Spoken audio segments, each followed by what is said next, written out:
ನಮಸ್ಕಾರ ಸ್ಪರ್ಧಾರ್ಥಿ ಮಿತ್ರರೇ, ನಿಮ್ಮ ಒಂದು ಮಚ್ಚಾ ಕರೆಂಟ್ ಅಫೇರ್ಸ್ ನ ಪ್ರತಿ ದಿವಸದ ಕರೆಂಟ್ ಅಫೇರ್ಸ್ ಡಿಸ್ಕಷನ್ ದಿನದ ಕತೆ ಮಚ್ಚಾ ಪುಟ್ಟಿ ಜೊತೆ ಅಂತ ಹೇಳಿ. ಸೊ ಇವತ್ತು ಜೂನ್ 1, 2022 ಇವತ್ತಿನ ಒಂದು ಕರೆಂಟ್ ಅಫೇರ್ಸ್ ಡಿಸ್ಕಷನ್ ಅನ್ನ ಸ್ಟಾರ್ಟ್ ಮಾಡೋಣ. ಸೊ ನಾನೇ ನಿಮ್ಮ ಮಚ್ಚಾ, ನಾನು ನಿಮ್ಮ ಪುಟ್ಟಿ.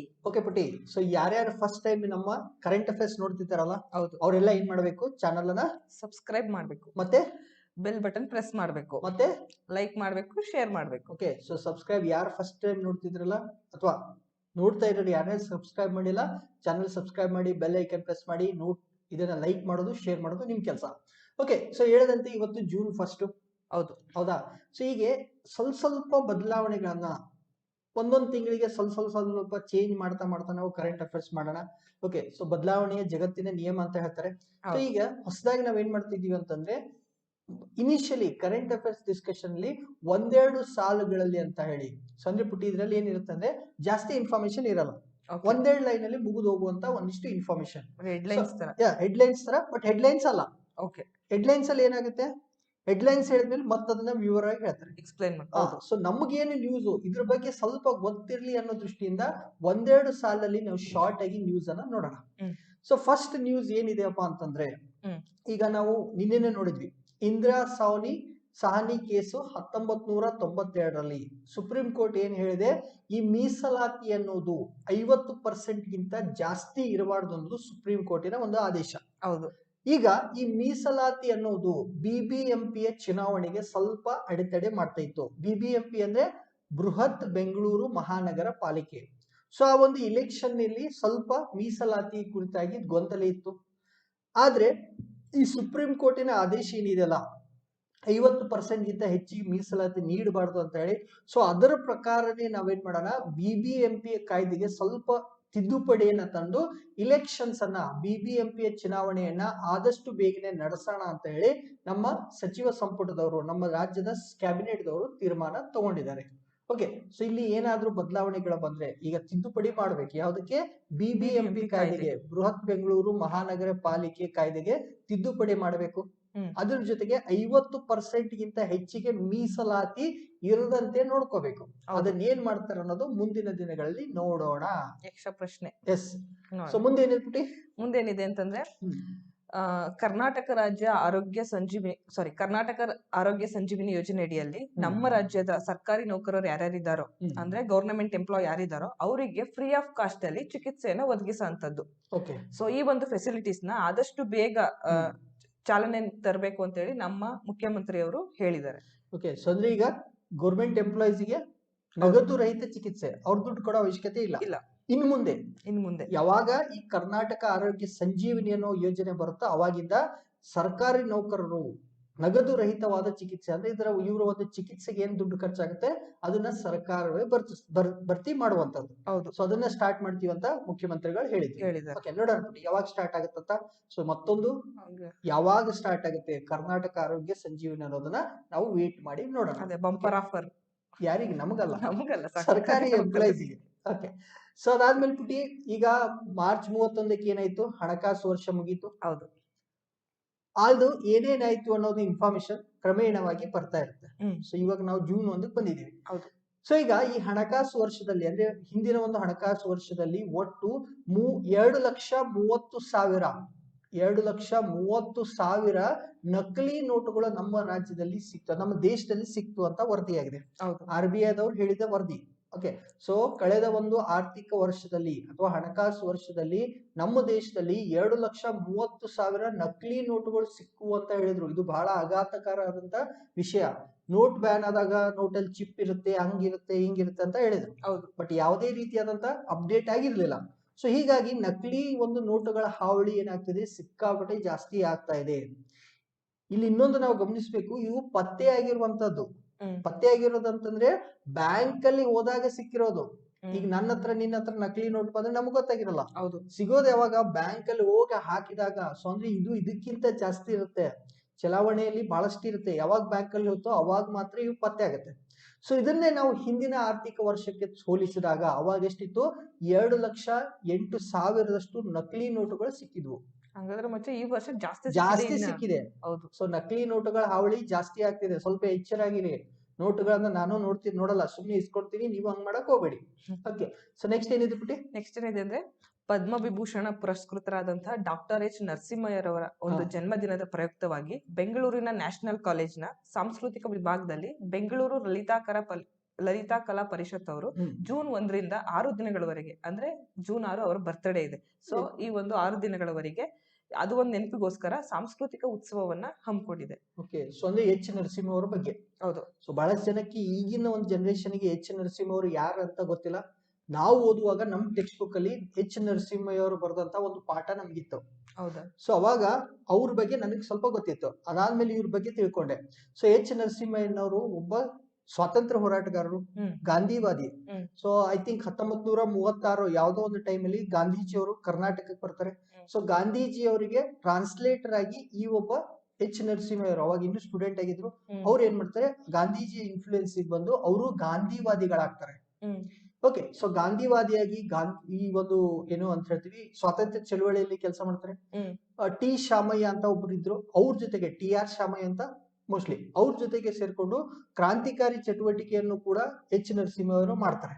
ಓಕೆ, ಸೊ ಅದ್ರ ಜೊತೆಗೆ ಎಚ್ ನರಸಿಂಹಯ್ಯ ಅವರ ಒಂದು ವಿಶಿಷ್ಟತೆ ಹೇಳ್ಬೇಕಾದ್ರೆ ಅವರು ಸುಮಾರು 57 ವರ್ಷಗಳ ಕಾಲ, ಸೊ ಇವ್ರೇನು ಡಿಗ್ರಿ ಮಾಡೋದಕ್ಕೆ ನ್ಯಾಷನಲ್ ಕಾಲೇಜ್ ಸೇರಿದ್ರಲ್ಲ, ಅವಾಗಿನಿಂದ ಅವರು ತೀರ್ಕೊಳ್ಳೋವರೆಗೂ, ಅವ್ರ ಮರಣ ಹೊಂದುವರೆಗೂ ಅವರು ಒಬ್ಬ ವಿದ್ಯಾರ್ಥಿ ಜೀವನವನ್ನ ಮಾಡಿದ್ರು. ಹಾಸ್ಟೆಲ್ ಅಲ್ಲೇ ಬದುಕಿದ್ರು. ಮತ್ತೆ ಅವ್ರ ನಡುವೆ ಫಾರಿನಿಗೆ ಹೋಗಿ ಫಿಸಿಕ್ಸ್ ಅಲ್ಲಿ ಮಾಸ್ಟರ್ಸ್ ಮಾಡುವಾಗ್ಲೂ ಕೂಡ ಅಲ್ಲಿ ಎಷ್ಟು ದಿವಸ ಇದ್ರಲ್ಲ, ಅಲ್ಲಿ ಬರೀ ಉಪ್ಪಿಟ್ಟನ್ನ ತಿಂದು ಬದುಕಿದಂತ ಒಬ್ಬ ಶ್ರೇಷ್ಠ ವ್ಯಕ್ತಿ ಯಾರು, ನಮ್ಮ ಎಚ್ ನರಸಿಂಹಯ್ಯ ಅವರು. ಓಕೆ, ಸೊ ಇವ್ರ ಒಂದು ಜನ್ಮದಿನ ಯಾವಾಗ ನಡೀತೆ? ಜೂನ್ 6 ನಡೀತಿದೆ. ಜೂನ್ 6 ಇದೆ. ಸೊ ಅದಕ್ಕೆ ನ್ಯಾಷನಲ್ ಕಾಲೇಜ್ ಅವರು ಇದನ್ನ ಮಾಡ್ತಿದ್ದಾರೆ. ಸೊ ನಮ್ಮ ರಾಜ್ಯದಲ್ಲಿ ಎಂತೆಂತ ಮಹಾಪುರುಷರಿದ್ರು, ಅವ್ರ ಬಗ್ಗೆ ನಮಗೇ ಗೊತ್ತಿಲ್ಲ. ಅದನ್ನ ಸ್ವಲ್ಪ ತಿಳ್ಕೊಳ್ಳಿ. ಸೊ ಸಾಧ್ಯ ಆದ್ರೆ ಇನ್ನಷ್ಟು ಏನಾದ್ರು ಮಾಹಿತಿಯನ್ನ ಆ ದಿವಸ ಜೂನ್ 6ಕ್ಕೆ ಎಚ್ ನರಸಿಂಹ ಅವ್ರ ಬಗ್ಗೆ ನೀಡೋಕೆ ಟ್ರೈ ಮಾಡೋಣ. ಇಲ್ಲಾಂದ್ರೆ ಪೇಪರ್ ಅಲ್ಲಿ ಬರುತ್ತೆ, ದಯವಿಟ್ಟು ಎಚ್ ನರಸಿಂಹ ಅವ್ರ ಬಗ್ಗೆ ಏನೇನ್ ಬರ್ತಲ್ಲ ಅದನ್ನ ನೀವು ಓದ್ಲೇಬೇಕು, ಖಂಡಿತವಾಗಿ ಓದ್ಲೇಬೇಕು. ಓಕೆ, ಸೊ ನೆಕ್ಸ್ಟ್ ಏನಿದೆ ಪುಟಿ ನ್ಯೂಸ್? ನೆಕ್ಸ್ಟ್ ನಿಮ್ದೇ ಇದೆ. ಓಕೆ, ಸೊ ನೆಕ್ಸ್ಟ್ ನಂದೇ ಇದೆ, ಸಾರಿ. ಸೊ ಈಗ ನಾವು ನೋಡ್ತಾ ಇದ್ದೀವಿ, ಈಗ ರೋಹಿತ್ ಚಕ್ರತೀರ್ಥ ಅಂತ ಒಬ್ಬ ವ್ಯಕ್ತಿ. ಓಕೆ, ಸೊ ಇವ್ರು ಏನ್ ಮಾಡಿದ್ರು, ಚಕ್ರತೀರ್ಥ. ಸೊ ಇವರು ಪಠ್ಯಕ್ರಮ ಒಂದು ಚೇಂಜ್ ಮಾಡುವಂತಹ ಒಂದು ಸಮಿತಿಯ ಅಧ್ಯಕ್ಷರಾಗಿದ್ರು. ಬಹಳಷ್ಟು ಜನ ಕವಿಗಳು ಇದನ್ನ ವಿರೋಧಿಸಿದ್ರು, ಅವರು ತಮ್ಮ ಇದನ್ನ ವಾಪಸ್ ತಗೊಳ್ಳೋದು, ಇದನ್ನೆಲ್ಲ ನಾವು ನೋಡ್ತಾ ಇದ್ವಿ. ಸೊ ಇಂತಹ ಒಂದು ಸಂದರ್ಭದಲ್ಲಿ ಮೈಸೂರಿನ ಒಂದು ರಾಜವಂಶಸ್ಥರಾದಂತ ಯದುವೀರ ಕೃಷ್ಣದತ್ತ ಚಾಮರಾಜ ಒಡೆಯವರವರು ಒಂದು ಸ್ಟೇಟ್ಮೆಂಟ್ ಅನ್ನ ಕೊಟ್ಟಿದ್ದಾರೆ. ಸೊ ಅವ್ರು ಹೇಳೋದು ಏನಪ್ಪಾ ಅಂತಂದ್ರೆ, ಇತಿಹಾಸವನ್ನ ಇತಿಹಾಸವಾಗಿಯೇ ಹೇಳಿ, ಅಲ್ಲೇನೋ ಮಾಡಕ್ ಹೋಗ್ಬೇಡಿ, ಎಡಪಂಥಿ ಬಲಪಂಥಿ ಅಂತ ಅವಕಾಶ ಕೊಡಕ್ ಹೋಗ್ಬೇಡಿ. ಇದು ಬಹಳ ಇಂಪಾರ್ಟೆಂಟ್. ಮುಂದೆ ಏನಾದ್ರು PSI essay ಅಲ್ಲಿ ಬಂತು, ಈ ಪಠ್ಯ ಪುಸ್ತಕಗಳ ಬಗ್ಗೆ ಏನಾದ್ರು ಬಂದ್ರೆ ನೀವು ಇದನ್ನ ಮೆನ್ಷನ್ ಮಾಡ್ಲೇಬೇಕು. ಸೊ ಒಬ್ಬ ವ್ಯಕ್ತಿ ಯಾರು, ಒಬ್ಬ ರಾಜವಂಶಸ್ಥರಾದಂತಹ ಈ ಮೈಸೂರು ಸಂಸ್ಥಾನದ ಪ್ರಸ್ತುತ ದೊರೆಯಾದಂತಹ ಯದುವೀರ ಕೃಷ್ಣರಾಜ ಚಾಮರಾಜ ಒಡೆಯರವರು ಎಷ್ಟು ಮೀನಿಂಗ್ಫುಲ್ ಆಗಿ ಹೇಳ್ತಿದ್ದಾರೆ, ಇತಿಹಾಸ ಅಂತಾನೆ ಹೇಳಿ, ಸುಮ್ನೆ ನೀವು ಎಡಪಂಥಿ ಬಲಪಂಥಿ ಅಂತ ಹೇಳಕ್ ಹೋಗ್ಬೇಡಿ ಅಂತ ಹೇಳಿದ್ದಾರೆ. ಸೊ ಈಗ ಎಡ ಮತ್ತು ಬಲಪಂಥಿಗಳು ಅಂತ ಹೇಳ್ತೀವಿ. ಹೌದು, ಇವು ಎರಡು ಇರುತ್ತೆ, ಎಲ್ಲೇ ಹೋದ್ರು ಎಡಪಂಥಿ ಬಲಪಂಥಿ ಅಂತ ಇದ್ದೇ ಇರುತ್ತೆ, ಮ್ಯಾಂಡೇಟರಿ. ಎಸ್. ಸೊ ಈಗ ಇವ್ರನ್ನ ಮೇಲ್ಕಟ್ಟೋದು ಏನು ಮಾಡಕ್ ಹೋಗ್ಬಿಡಿ. ಮತ್ತೆ ಒಂದು ದೇಶದಲ್ಲಿ ಎರಡು ಇರ್ಲೇಬೇಕು, ಎಡ ಮತ್ತು ಬಲಪಂಥಿಗಳು ಇರ್ಲೇಬೇಕು. ಯಾಕಂದ್ರೆ ಇದೊಂಥರ ಬ್ಯಾಲೆನ್ಸ್.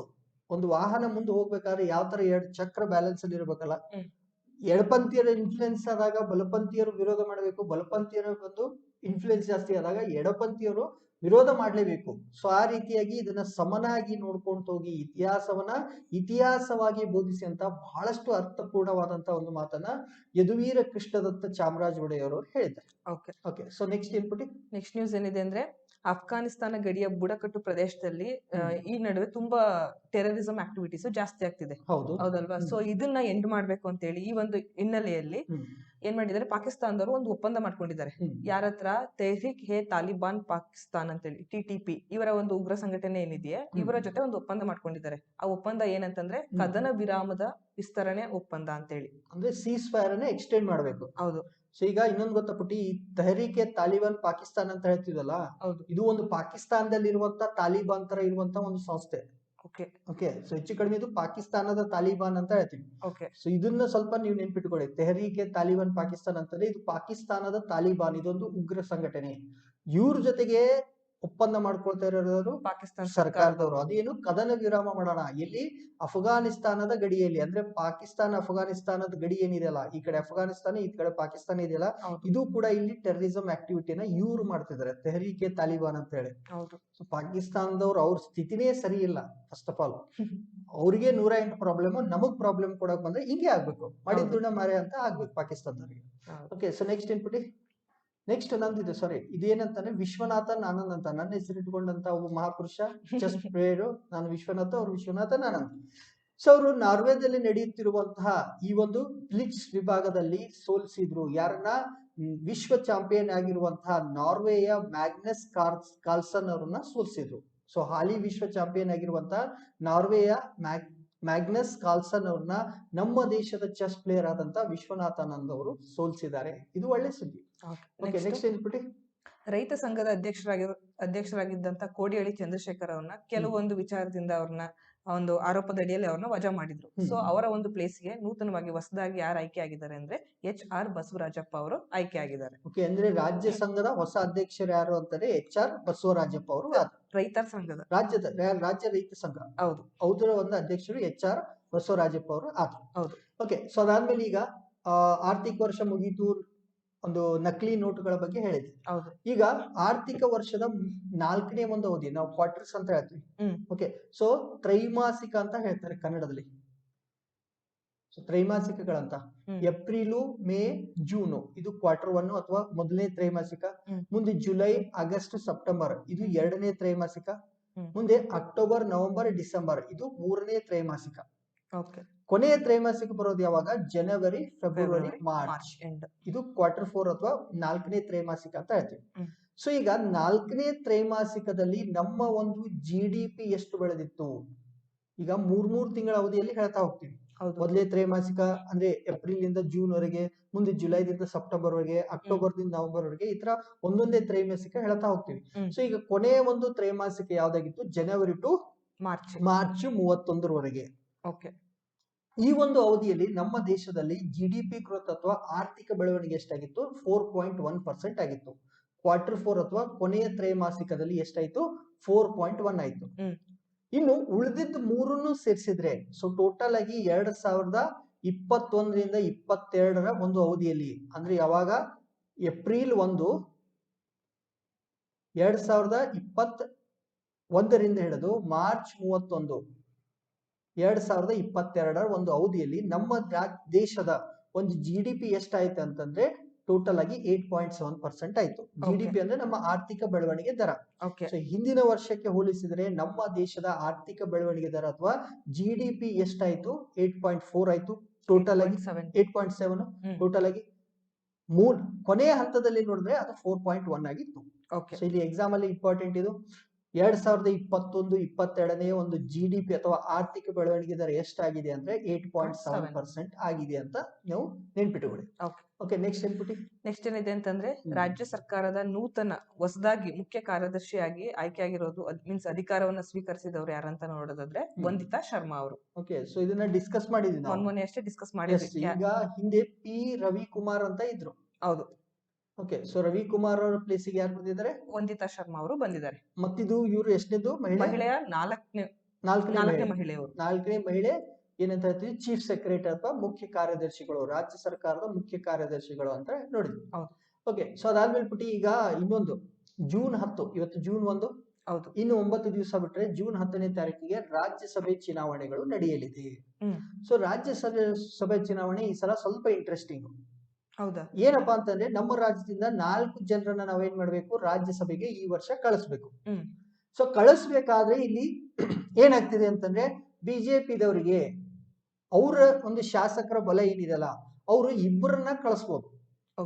ಅವ್ರು ತಮ್ಮ ಪಾರ್ಟಿ MLAs ಇದಾರಲ್ಲ ಅವ್ರನ್ನೆಲ್ಲ ತಗೊಂಡ್ರೆ ಇಬ್ಬರನ್ನ ರಾಜ್ಯಸಭೆಗೆ ಅವರು ಕಳಿಸ್ಬೋದು.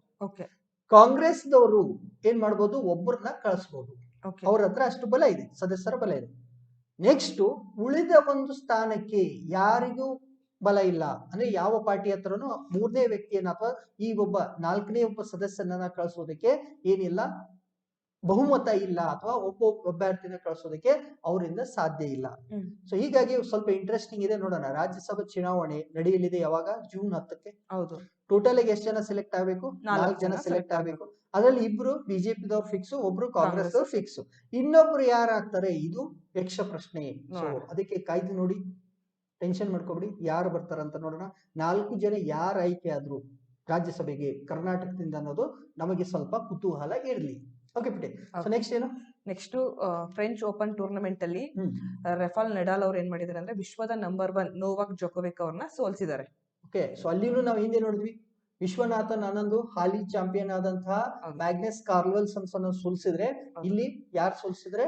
ರಫಾಲ್ ನಾಡಲ್ ಅವರು ನೋವಾಕ್ ಜೋಕೋವಿಚ್ ಅವ್ರನ್ನ ಸೋಲ್ಸಿದ್ದಾರೆ. ಓಕೆ. ಅವರು ವಿಶ್ವದ ನಂಬರ್ 1 ಆಟಗಾರ. ಅವರು ಓಕೆ ಟೆನ್ನಿಸ್ ಪ್ಲೇಯರ್, ಇವ್ರನ್ನ ಸೋಲ್ಸಿದ್ರು. ರಫಾಲ್ ನಡಾಲ್ ಅವರು ಸೋಲ್ಸಿದ್ರು. ನೋಡೋಣ ಏನೇನಾಗುತ್ತೆ. ಸೊ ನೆಕ್ಸ್ಟ್ ಪುಟಿ ನಾನು ಇನ್ನೊಂದು ನ್ಯೂಸ್ ಹೇಳ್ತೀನಿ. ಏನಪ್ಪಾ ಅಂತಂದ್ರೆ, ಈಗ ಕಾಶ್ಮೀರಿ ಫೈಲ್ಸ್ ಅಂತ ಮೂವಿ ಬಂತು.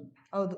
ಎಲ್ಲಾ ಕಡೆ ಕಾಶ್ಮೀರಿ ಪಂಡಿತರಿಗೆ ಹಂಗ ಆಗ್ತಿದೆ ಹಿಂಗ ಆಗ್ತಿದೆ ಅಂತ ಹೇಳಿ ಎಲ್ರು ಸ್ಟೇಟಸ್, ಎಲ್ರು ನೋಡಿ ಅಂತ ಸರ್ಕಾರದವರು ಅದಕ್ಕೆ ಟ್ಯಾಕ್ಸ್ ಫ್ರೀ ಮಾಡಿದ್ರು, ಹಂಗ್ ಹಿಂಗ್ ಅಂತೆಲ್ಲ ನೋಡಿದ್ರು. ಈಗ ಅದೇ ಕಾಶ್ಮೀರಿ ಪಂಡಿತರ ಬಗ್ಗೆ ಒಂದು ಇಂಪಾರ್ಟೆಂಟ್ ನ್ಯೂಸ್ ಇದೆ. ಸೊ ಏನಪ್ಪಾ ಅಂತಂದ್ರೆ, ಈಗಲೂ ಕೂಡ ಕಾಶ್ಮೀರಿ ಪಂಡಿತರ ಮೇಲೆ ನಡೆಯುವಂತಹ ಆ ಉಗ್ರರಿಂದ ಆಗುವಂತಹ ಒಂದು ಅಮಾಯಕರ ಸಾವು ಏನಾಗ್ತಿಲ್ಲ, ಕಡಿಮೆ ಆಗ್ತಿಲ್ಲ. ಇನ್ನೂ ಕೂಡ ಆ ಕಾಶ್ಮೀರಿ ಪಂಡಿತರು ಏನಿದಾರಲ್ಲ ಅವ್ರ ಮೇಲೆ ಈ ಪಾಕಿಸ್ತಾನದಿಂದ ಬರುವಂತಹ ಟೆರರಿಸ್ಟ್ ಇನ್ನೂ ಕೂಡ ಏನ್ ಮಾಡ್ತಿದ್ರೆ, ಅವ್ರನ್ನ ಕೊಲ್ತಿದ್ದಾರೆ. ಸೊ ಅದರ ಬಗ್ಗೆ 24 ಗಂಟೆ ಒಳಗಡೆ ಏನ್ ಮಾಡ್ಬೇಕು? ಕಠಿಣ ಕ್ರಮವನ್ನ ತಗೋಬೇಕು. ಯಾರು? ಸರ್ಕಾರದವರು. ಒಂದು ವೇಳೆ ತಗೊಳ್ಳಿಲ್ಲ ಅಂತಂದ್ರೆ ನಾವೇನ್ ಮಾಡ್ತೀವಿ? ಸಾಮೂಹಿಕವಾಗಿ ವಲಸೆ ಹೋಗ್ತೀವಿ. ಅಂದ್ರೆ ಈ ಕಾಶ್ಮೀರವನ್ನ ಬಿಟ್ಟು ಬೇರೆ ಕಡೆ ಓಡಿ ಹೋಗ್ಬಿಡ್ತೀವಿ, ಅಂದ್ರೆ ನಮ್ ಕಡೆ ಬರ್ತಾರೆ. ಹೌದು. ಭಾರತದ ಉಳಿದ ಭಾಗ ಬರ್ತೀವಿ, ಅಂದ್ರೆ ತಮ್ಮ ನೆಲೆಯನ್ನ ನಾವು ಬಿಟ್ಟು ಬರ್ತೀವಿ. ಯಾಕಂದ್ರೆ ಕಾಶ್ಮೀರಿ ಫೈಲ್ಸ್ ಇದ್ರ ಬಗ್ಗೆನೇ ಹೇಳಿತ್ತು, ಕಾಶ್ಮೀರಿ ಪಂಡಿತರಿಗೆ ಯಾವ ತರ ಆಯ್ತು, ಅವರು ಅಲ್ಲಿಂದ ಬಿಟ್ಟು ಬಂದ್ರು ಅದನ್ನು. ಸೊ ಈಗ ಸರ್ಕಾರಕ್ಕೆ ಮಂಗಳವಾರ ದಿವಸ ಅವರು ಎಚ್ಚರಿಕೆ ಕೊಟ್ಟಿದ್ದಾರೆ. ಸರ್ಕಾರ 24 ಗಂಟೆ ಒಳಗಡೆ ಕ್ರಮ ಕೈಗೊಳ್ಳಿಲ್ಲ ಅಂದ್ರೆ ಸಾಮೂಹಿಕವಾಗಿ ತಮ್ಮ ಒಂದು ಕಾಶ್ಮೀರವನ್ನ ಬಿಟ್ಟು ಬೇರೆ ಕಡೆ ವಲಸೆ ಹೋಗ್ತೀವಿ ಅಂತ ಎಚ್ಚರಿಕೆ ನೀಡಿದ್ದಾರೆ. ಏನಾಗುತ್ತೋ ನೋಡೋಣ. ಓಕೆ. ಮುಂದೇನಿದೆ ಅಂತಂದ್ರೆ 2023ನೇ ಸಾಲಿನ ಅಂದ್ರೆ ನೆಕ್ಸ್ಟ್ ಇಯರ್ಗೆ ಪದ್ಮ ಪ್ರಶಸ್ತಿಗಳಿಗೆ, ಪದ್ಮ ಪ್ರಶಸ್ತಿ ಅಂತಂದ್ರೆ ಪದ್ಮಶ್ರೀ, ಪದ್ಮಶ್ರೀ ಫಸ್ಟ್ ಕೊಡೋದು. ಹೌದು. ನೆಕ್ಸ್ಟ್ ಪದ್ಮಭೂಷಣ, ನೆಕ್ಸ್ಟ್ ಬರೋದು ಪದ್ಮಭೂಷಣ. ಓಕೆ. ನೆಕ್ಸ್ಟ್ ಬರೋ ಅಂತದ್ದು ಪದ್ಮ ವಿಭೂಷಣ. ಓಕೆ. ಸೊ ಈ 3 ಪ್ರಶಸ್ತಿಗಳನ್ನ ಪದ್ಮ ಪ್ರಶಸ್ತಿಗಳಂತ ಕರಿತೀವಿ. ಈ ಒಂದು ಪ್ರಶಸ್ತಿಗಳಿಗೆ ನಾಮನಿರ್ದೇಶನ ಮತ್ತೆ ಶಿಫಾರಸು ಮಾಡ್ಲಿಕ್ಕೋಸ್ಕರ ಅರ್ಜಿಗಳನ್ನ ಆನ್ಲೈನ್ ಮೂಲಕ ಅಪ್ಲೈ ಮಾಡಕ್ಕೆ ಅವಕಾಶವನ್ನ ಬಿಟ್ಟಿದ್ದಾರೆ. ಸೊ ಯಾವ್ದಕ್ಕೆ? 2023ನೇ ಸಾಲಿಗೆ ಪದ್ಮ ಪ್ರಶಸ್ತಿಗಳಂದ್ರೆ ಫಸ್ಟ್ ಪದ್ಮಶ್ರೀ, ಎರಡನೇದು ಪದ್ಮಭೂಷಣ, ಮೂರನೇದು ಪದ್ಮವಿಭೂಷಣ. ಸೊ ಇದಕ್ಕೆ ನೀವು ನಾಮಿನೇಟ್ ಮಾಡಿ, ಇಲ್ಲ ರೆಕಮೆಂಡ್ ಮಾಡಿ, ನಾಮನಿರ್ದೇಶನ ಮಾಡಿ, ಇಲ್ಲ ಶಿಫಾರಸು ಮಾಡಿ ಅಂತ ಹೇಳಿ ಆನ್ಲೈನ್ ಅಲ್ಲಿ ಅರ್ಜಿ ಹಾಕಕ್ಕೆ ಅವಕಾಶವನ್ನ ಕೊಟ್ಟಿದ್ದಾರೆ. ಓಕೆ. ಸೊ ಈ ಯಾರು ಕೊಟ್ಟಿದ್ದಾರೆ ಪುಟಿ? ಸರ್ಕಾರದವರು, ಅಂದ್ರೆ ಹೋಮ್ ಮಿನಿಸ್ಟರ್, ಗೃಹ ವ್ಯವಹಾರಗಳ ಸಚಿವಾಲಯ ಏನಿದೆ ಅವರು ಅವಕಾಶವನ್ನ ಕೊಟ್ಟಿದ್ದಾರೆ. ಓಕೆ. ನೆಕ್ಸ್ಟ್ ಯಾರ್ಯಾರು ಅಪ್ಲೈ ಮಾಡಿದ್ದಾರೆ ಅವರಿಗೆ ಯಾವ್ಯಾವ ಪ್ರಶಸ್ತಿಯನ್ನ ಕೊಡ್ಬೇಕು ಅಂತ ಹೇಳಿ ಅವರ ಒಂದು ಹೆಸರನ್ನ ನೆಕ್ಸ್ಟ್ ಗಣರಾಜ್ಯೋತ್ಸವ ದಿನ ಆಗುತ್ತಲ್ವಾ ನೆಕ್ಸ್ಟ್ ಇಯರ್, ಜನವರಿ 26. ಹೌದು. ಆ ಒಂದು ಜನವರಿ 26 ದಿನ ಘೋಷಣೆ ಮಾಡ್ಲಾಗುತ್ತೆ ಇಂತಿಂತವ್ರಿಗೆ ಇಂತಿಂತ ಪ್ರಶಸ್ತಿ ಲಭಿಸಿದೆ ಅಂತ ಹೇಳಿ. ಓಕೆ. ಸೊ ಅಂದ್ರೆ ಈಗ ನಿಮ್ಮ ಸುತ್ತಮುತ್ತಲು ಯಾರಾದ್ರೂ ಒಳ್ಳೆ ವ್ಯಕ್ತಿ ಇದ್ರೆ ಅವರವನ್ನ ನೀವು ನಾಮಿನೇಟ್ ಮಾಡಬಹುದು ಅಥವಾ ಅವ್ರನ್ನ ರೆಕಮೆಂಡ್ ಮಾಡಬಹುದು. ಅದು ಯಾವ ತರ? ಆನ್ಲೈನ್ ಅಲ್ಲಿ ಮಾಡಬಹುದು. ಸೊ ಒಂದ್ ವೇಳೆ ಸರ್ಕಾರಕ್ಕೆ ಅವರು ಅಥವಾ ಅಲ್ಲೇನು ಡಿಸೈಡಿಂಗ್ ಕಮಿಟಿ ಇರ್ತಲ್ಲ ಅವ್ರಿಗೆ ಕೊಡಬೇಕು ಅಂತ ಅನ್ಸಿದ್ರೆ ಮುಂದಿನ ದಿವಸ ಅವರಿಗೆ ಗಣರಾಜ್ಯೋತ್ಸವದ ದಿವಸ ಈ ಪ್ರಶಸ್ತಿ 3ರಲ್ಲಿ ಒಂದು ಪದ್ಮಶ್ರೀ ಆಗಿರ್ಬೋದು, ಪದ್ಮಭೂಷಣ ಆಗಿರ್ಬೋದು, ಪದ್ಮವಿಭೂಷಣ ಆಗಿರ್ಬೋದು, ಅದು ಸಿಗುತ್ತೆ. ಸೊ ಈಗ ಅರ್ಜಿಯನ್ನ ಸ್ವೀಕಾರ ಮಾಡ್ತಿದ್ದಾರೆ. ಓಕೆ ಪುಟಿ. ಸೊ ನೆಕ್ಸ್ಟ್ ಸ್ವಲ್ಪ ಡೀಪ್ ನ್ಯೂಸ್. ಈಗ ಹೇಳಿದೆ ಒನ್ ಲೈನರ್ಸ್ ಮುಗಿತು. ಒನ್ ಲೈನರ್ಸ್ ಅಲ್ಲಿ ಎಷ್ಟಿತ್ತು ಅಷ್ಟೇನೆ ನಾವು ಡಿಸ್ಕಸ್ ಮಾಡಿದ್ವಿ. ಈಗ ಸ್ವಲ್ಪ ದೊಡ್ಡ ದೊಡ್ಡ ನ್ಯೂಸ್ ಅನ್ನ ನೋಡಕ್ ಹೋಗೋಣ. ಸೊ ಈಗ ಏನಾಗಿತ್ತು ಅಂದ್ರೆ ಪುಟಿ, ಮೊನ್ನೆ ನ್ಯೂಸ್ ಬಂದಿತ್ತು, ಅಮೆರಿಕಾದವ್ರು ಹೇಳಿದ್ರು ಏನಂತಂದ್ರೆ ಭಾರತದ ಒಂದು ಅಗ್ರ ಪಾಲುದಾರ ಅಂದ್ರೆ ವ್ಯಾಪಾರದಲ್ಲಿ ಭಾರತದ ಜೊತೆಗೆ ಹೆಚ್ಚಿನ ಒಂದು ವ್ಯಾಪಾರವನ್ನ ನಾವೇ ಮಾಡ್ತಾ ಇದೀವಿ ಅಂತ ಅಮೆರಿಕಾದವ್ರು ಹೇಳಿದ್ರು. ಓಕೆ. ಸೊ ಅದೀಗ ಚೀನಾದವ್ರು ಏನ್ ಹೇಳ್ತಿದ್ರೆ, ಅಮೆರಿಕ ಹೇಳೋದು ಸರಿಯಲ್ಲ, ಅವ್ರು ತಪ್ಪು ಮಾಹಿತಿ ಕೊಡ್ತಿದ್ದಾರೆ. ಭಾರತದ ಜೊತೆಗೆ ಹೈಯೆಸ್ಟ್ ಏನು ಟ್ರೇಡ್ ಅಥವಾ ವ್ಯಾಪಾರ ನಡೀತಿದಲ್ಲ, ಅತಿ ಹೆಚ್ಚಿನ ವ್ಯಾಪಾರ ಈಗಲೂ ಕೂಡ ಚೀನಾ ಜೊತೆಗೆ ಇದೆ ಅಂತ ಚೀನಾದವ್ರು ಹೇಳಿದ್ದಾರೆ. ಓಕೆ. ಇಲ್ಲಿ ನಾವು ಮಾತಾಡ್ತಿರೋದು ಯಾರು? ಅಮೆರಿಕಾದವರು, ಚೀನಾದವರು. ಏನಂತ ಮಾತಾಡ್ತಿದ್ದಾರೆ?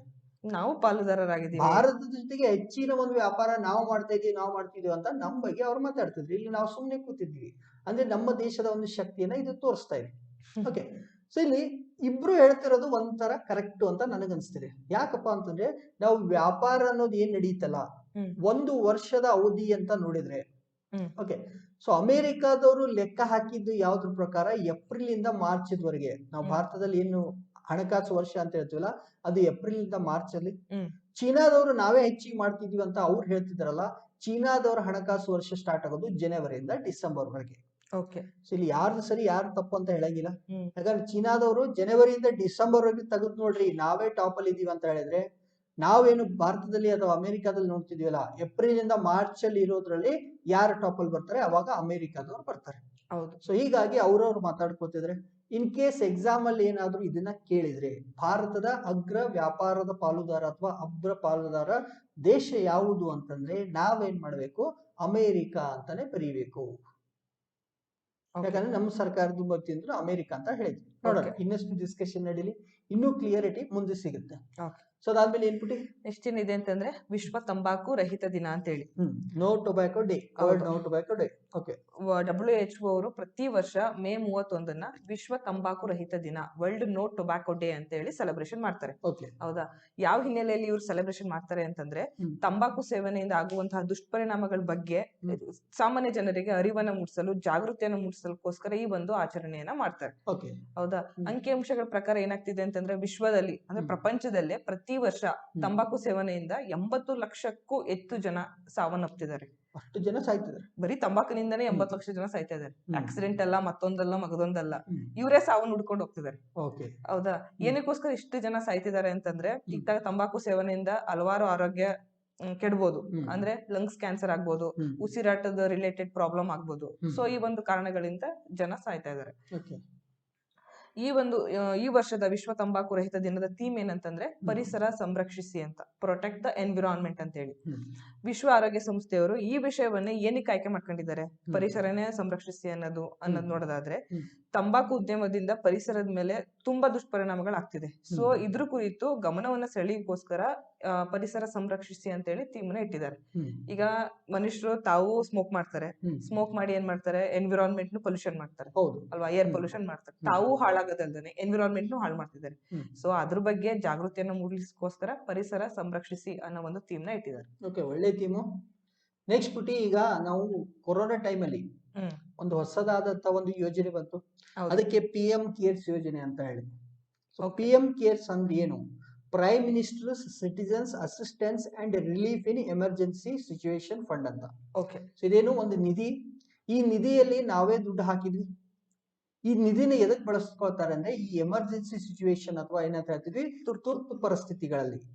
ಸೊ ತುರ್ತು ಪರಿಸ್ಥಿತಿಯಲ್ಲಿ ದುಡ್ಡನ್ನ ಕೊಡಬೇಕು, ಸಡನ್ ರಿಲೀಸ್ ಮಾಡ್ಬೇಕು, ಅಥವಾ ಬೇರೆ ಬೇರೆ ಕೆಲಸಗಳಿಗೆ ದುಡ್ಡನ್ನ ಖರ್ಚು ಮಾಡ್ಬೇಕು. ಸೊ ಅಂತಹ ಒಂದು ಸಂದರ್ಭವನ್ನ ನೋಡ್ಕೊಂಡು ಈ PM ಕೇರ್ಸ್ ಅನ್ನುವಂತ ಒಂದು ಫಂಡ್ ಅನ್ನ ಸರ್ಕಾರದವರು ಸ್ಟಾರ್ಟ್ ಮಾಡಿದ್ರು.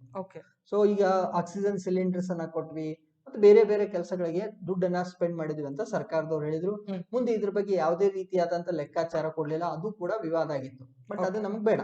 ಓಕೆ, ಸೊ ನಮಗೆ ಏನಪ್ಪಾ ಅಂತಂದ್ರೆ, ಈ PM ಕೇರ್ಸ್ ಅಲ್ಲಿ ಒಂದು ಹೊಸ ಒಂದು ಯೋಜನೆಯನ್ನ ಸ್ಟಾರ್ಟ್ ಮಾಡಿದ್ರು. ಅದರಲ್ಲಿ ಒಂದು ಭಾಗ ಏನಂತಂದ್ರೆ PM CARES for children scheme ಅಂತ. ಅಂದ್ರೆ ಮಕ್ಕಳಿಗಾಗಿ PM ಕೇರ್ಸ್ ಯೋಜನೆ ಅನ್ನುವಂಥದ್ದು ಹೊಸದಾಗಿ ಸ್ಟಾರ್ಟ್ ಆಗಿರೋದು. ಇಲ್ಲಿ ಏನಿಲ್ಲ ಪುಟಿ, ಈಗ ಕೋವಿಡ್ ಬಂತು, ಹಿಂಗೋ ಜನ ಸತ್ರು, ಸಿಕ್ಕಾಪಟ್ಟೆ ಜನ ಸತ್ರು. ಸೊ ನನಗೆ ಏನ್ ಅನ್ಸುತ್ತೆ ಅಂದ್ರೆ, Covid time second wave, first wave ಅಲ್ಲ, ಸೆಕೆಂಡ್ ವೇವ್ ಅಲ್ಲಿ ಯಂಗ್ ಜನ ಸತ್ರಲ್ಲ. ಅದನ್ನ ನೋಡಿ ನನ್ಗೆ ಏನ್ ಅನ್ಸುತ್ತೆ ಅಂದ್ರೆ, ಇನ್ನಾದ್ರೂ ಜನ ಎಚ್ಚೆತ್ಕೊಳ್ತಾರೆ, ಮನುಷ್ಯರಾಗಿ ಬದುಕ್ತಾರೆ, ಒಬ್ಬರೊಬ್ಬರ ನಡುವೆ ಒಳ್ಳೆ ಸಂಬಂಧ ಬರುತ್ತೆ ಅಂತ ನಾನು ಅನ್ಕೊಂಡೆ. ಬಟ್ ಅದು ಸುಳ್ಳಾಯ್ತು. ಓಕೆ, ಸೊ ಅದನ್ನ ಬಿಡೋಣ. ಈಗ ಈ ಸಾಂಕ್ರಾಮಿಕ ರೋಗದಲ್ಲಿ ಬಹಳಷ್ಟು ಜನ ಸತ್ತೋದ್ರು. ಕೆಲವೊಂದು ಕಡೆ ನಾವು ನೋಡಿದ್ವಿ, ಅಪ್ಪ ಅಮ್ಮ ಇಬ್ರು ತೀರ್ಕೊಂಡ್ರು. ಹೌದು, ಮಕ್ಕಳ ಒಂದು ತಂದೆ ತಾಯಿ ಇಬ್ರು ತೀರ್ಕೊಂಡ್ರು. ಕೆಲವೊಂದು ದತ್ತು ಪಡೆದಂತಹ ಮಕ್ಕಳಿದ್ರು, ಅವ್ರ ತಂದೆ ತಾಯಿ ಕೂಡ ಅವರೆಲ್ಲ ತೀರ್ಕೊಂಡ್ಬಿಟ್ರು. ಸೊ ಅವಾಗ ಅಂತ ಮಕ್ಕಳಿಗೆ ನಾವೇನ್ ಮಾಡ್ಬೇಕು, ಸಪೋರ್ಟ್ ಮಾಡ್ಬೇಕು. ಈಗೇನ್ ನಾವು ಮಾತಾಡ್ತಿದೀವಲ್ಲ, ಮಕ್ಕಳಿಗಾಗಿ PM ಕೇರ್ಸ್ ಅನ್ನೋ ಯೋಜನೆ, ಇದು ಯಾರಿಗೆ? ಇದು ಈ ಕೋವಿಡ್ ಸಾಂಕ್ರಾಮಿಕ ರೋಗದಲ್ಲಿ ತಂದೆ ಮತ್ತು ತಾಯಿ ಇಬ್ಬರನ್ನು ಕಳೆದುಕೊಂಡಂತ ಅಥವಾ ದತ್ತಕ್ ಪಡೆದಂತ ತಂದೆ ತಾಯಿಗಳು ಕೂಡ ನಿಧನರಾದ್ರೆ ಅಂತ ಮಕ್ಕಳಿಗೆ ಸಪೋರ್ಟ್ ಮಾಡೋಣ ಅಂತ ಹೇಳಿ ಈ ಒಂದು ಸ್ಕೀಮ್ ಅನ್ನ ಏನ್ ಮಾಡಿದ್ರೆ ಸರ್ಕಾರದವರು ಸ್ಟಾರ್ಟ್ ಮಾಡಿದ್ದಾರೆ. ಸೊ ನಮ್ಮ ಪ್ರಧಾನ ಮಂತ್ರಿಗಳು ಏನ್ ಮಾಡಿದ್ರು, ವಿಡಿಯೋ ಕಾನ್ಫರೆನ್ಸ್ ಮೂಲಕ ಈ ಒಂದು ಮಕ್ಕಳಿಗಾಗಿ PM ಕೇರ್ಸ್ ಅನ್ನೋದನ್ನ ಸ್ಟಾರ್ಟ್ ಮಾಡಿದ್ರು. ಓಕೆ, ಸೊ ಇಲ್ಲಿ ಏನಾಗತ್ತಪ್ಪ ಅಂತಂದ್ರೆ, ಈಗ ತಂದೆನೂ ಇಲ್ಲ, ತಾಯಿನೂ ಇಲ್ಲ, ಅಂತ ಮಕ್ಕಳಿಗೆ ಪ್ರತಿ ತಿಂಗಳು 4,000 ರೂಪಾಯಿಯನ್ನ ಕೊಡ್ತಾರೆ. ಓಕೆ ಅವರ ದೈನಂದಿನ ಖರ್ಚಿಗೆ. ಸೊ 4,000 ರೂಪಾಯಿ ಸಾಲ ಅಲ್ಲ, ಬಟ್ ಅಟ್ ಲೀಸ್ಟ್ ಇಷ್ಟಾದ್ರೂ ಕೊಡ್ತಿದ್ದಾರೆ. ಓಕೆ ಸೊ ಯಾರು ಒಂದು ಮಗುವಿನ ತಂದೆ ತಾಯಿ ಕೋವಿಡ್ ನಿಂದ ನಿಧನರಾದ್ರು ಅಂತ ಮಕ್ಕಳಿಗೆ ಪ್ರತಿ ತಿಂಗಳು ಎಷ್ಟು ಸಿಗ್ಬೇಕು? 4,000 ರೂಪಾಯಿ ಸಿಗ್ಬೇಕು. ಇದು ಒಂದೇದು. ಇನ್ನೂ ಒಂದ್ ಏನಪ್ಪಾ ಅಂತಾರೆ, ಈ ಮಗು ದೊಡ್ಡದಾದಂಗೆ ಅದಕ್ಕೇನಾದ್ರು ವೃತ್ತಿಪರ ಕೋರ್ಸ್ ಅಥವಾ ಹೈಯರ್ ಎಜುಕೇಶನ್ ಉನ್ನತ ಶಿಕ್ಷಣ ಪಡಿಬೇಕಾದ್ರೆ ಅಲ್ಲಿ ಸಾಲ ಕೂಡ ಕೊಡ್ತಾರೆ. ಓಕೆ, ಸಾಲವನ್ನ ಕೊಡುವುದಕ್ಕೆ ಕೂಡ ಇಲ್ಲಿ ರೆಕಮೆಂಡ್ ಮಾಡಿದ್ದಾರೆ. ಸೊ ಎರಡು ನೋಡ್ಬೇಕು. ಒಂದು ಇದು ಏನು ಸಹಾಯಧನ, ಇಲ್ಲಿ ಇದು ಸಾಲ ಅಲ್ಲ. ಪ್ರತಿ ತಿಂಗಳು 4,000 ರೂಪಾಯಿ ಕೊಡ್ತಾರಲ್ಲ, ಇದು ಸಾಲ ಅಲ್ಲ. ಮುಂದೆ ಆ ಮಗು ಏನಾದ್ರೂ ಹೈಯರ್ ಎಜುಕೇಶನ್ ಮಾಡಬೇಕು ಅಥವಾ ಯಾವ್ದಾದ್ರು ವೃತ್ತಿಪರ ಕೋರ್ಸ್ ಅನ್ನ ಮಾಡ್ತೀನಿ ಅಂದ್ರೆ ಅವಾಗ ಸಾಲ ಬೇಕಾದ್ರೆ ಅದಕ್ಕೂ ಕೂಡ PM ಕೇರ್ಸ್ ದವರು ಸಾಲ ಹೊಂದಿಸ್ಕೊಡೋದಕ್ಕೆ ಸಹಾಯ ಮಾಡ್ತೀನಿ ಅಂತ ಹೇಳಿದ್ದಾರೆ. ಸೊ ಇಷ್ಟು ನಿಮ್ಗೆ ಗೊತ್ತಿರಲಿ. ಯಾರಿಗಿದು? ಮಕ್ಕಳಿಗೆ. ಎಂತ ಮಕ್ಕಳಿಗೆ? ಕೋವಿಡ್ ಸಮಯದಲ್ಲಿ ತಂದೆ ತಾಯಿಯನ್ನ ಕಳ್ಕೊಂಡಂತ ಮಕ್ಕಳಿಗೆ ಇದನ್ನ ಸ್ಟಾರ್ಟ್ ಮಾಡಿದ್ರಿ. ಒಳ್ಳೆ ಯೋಜನೆ.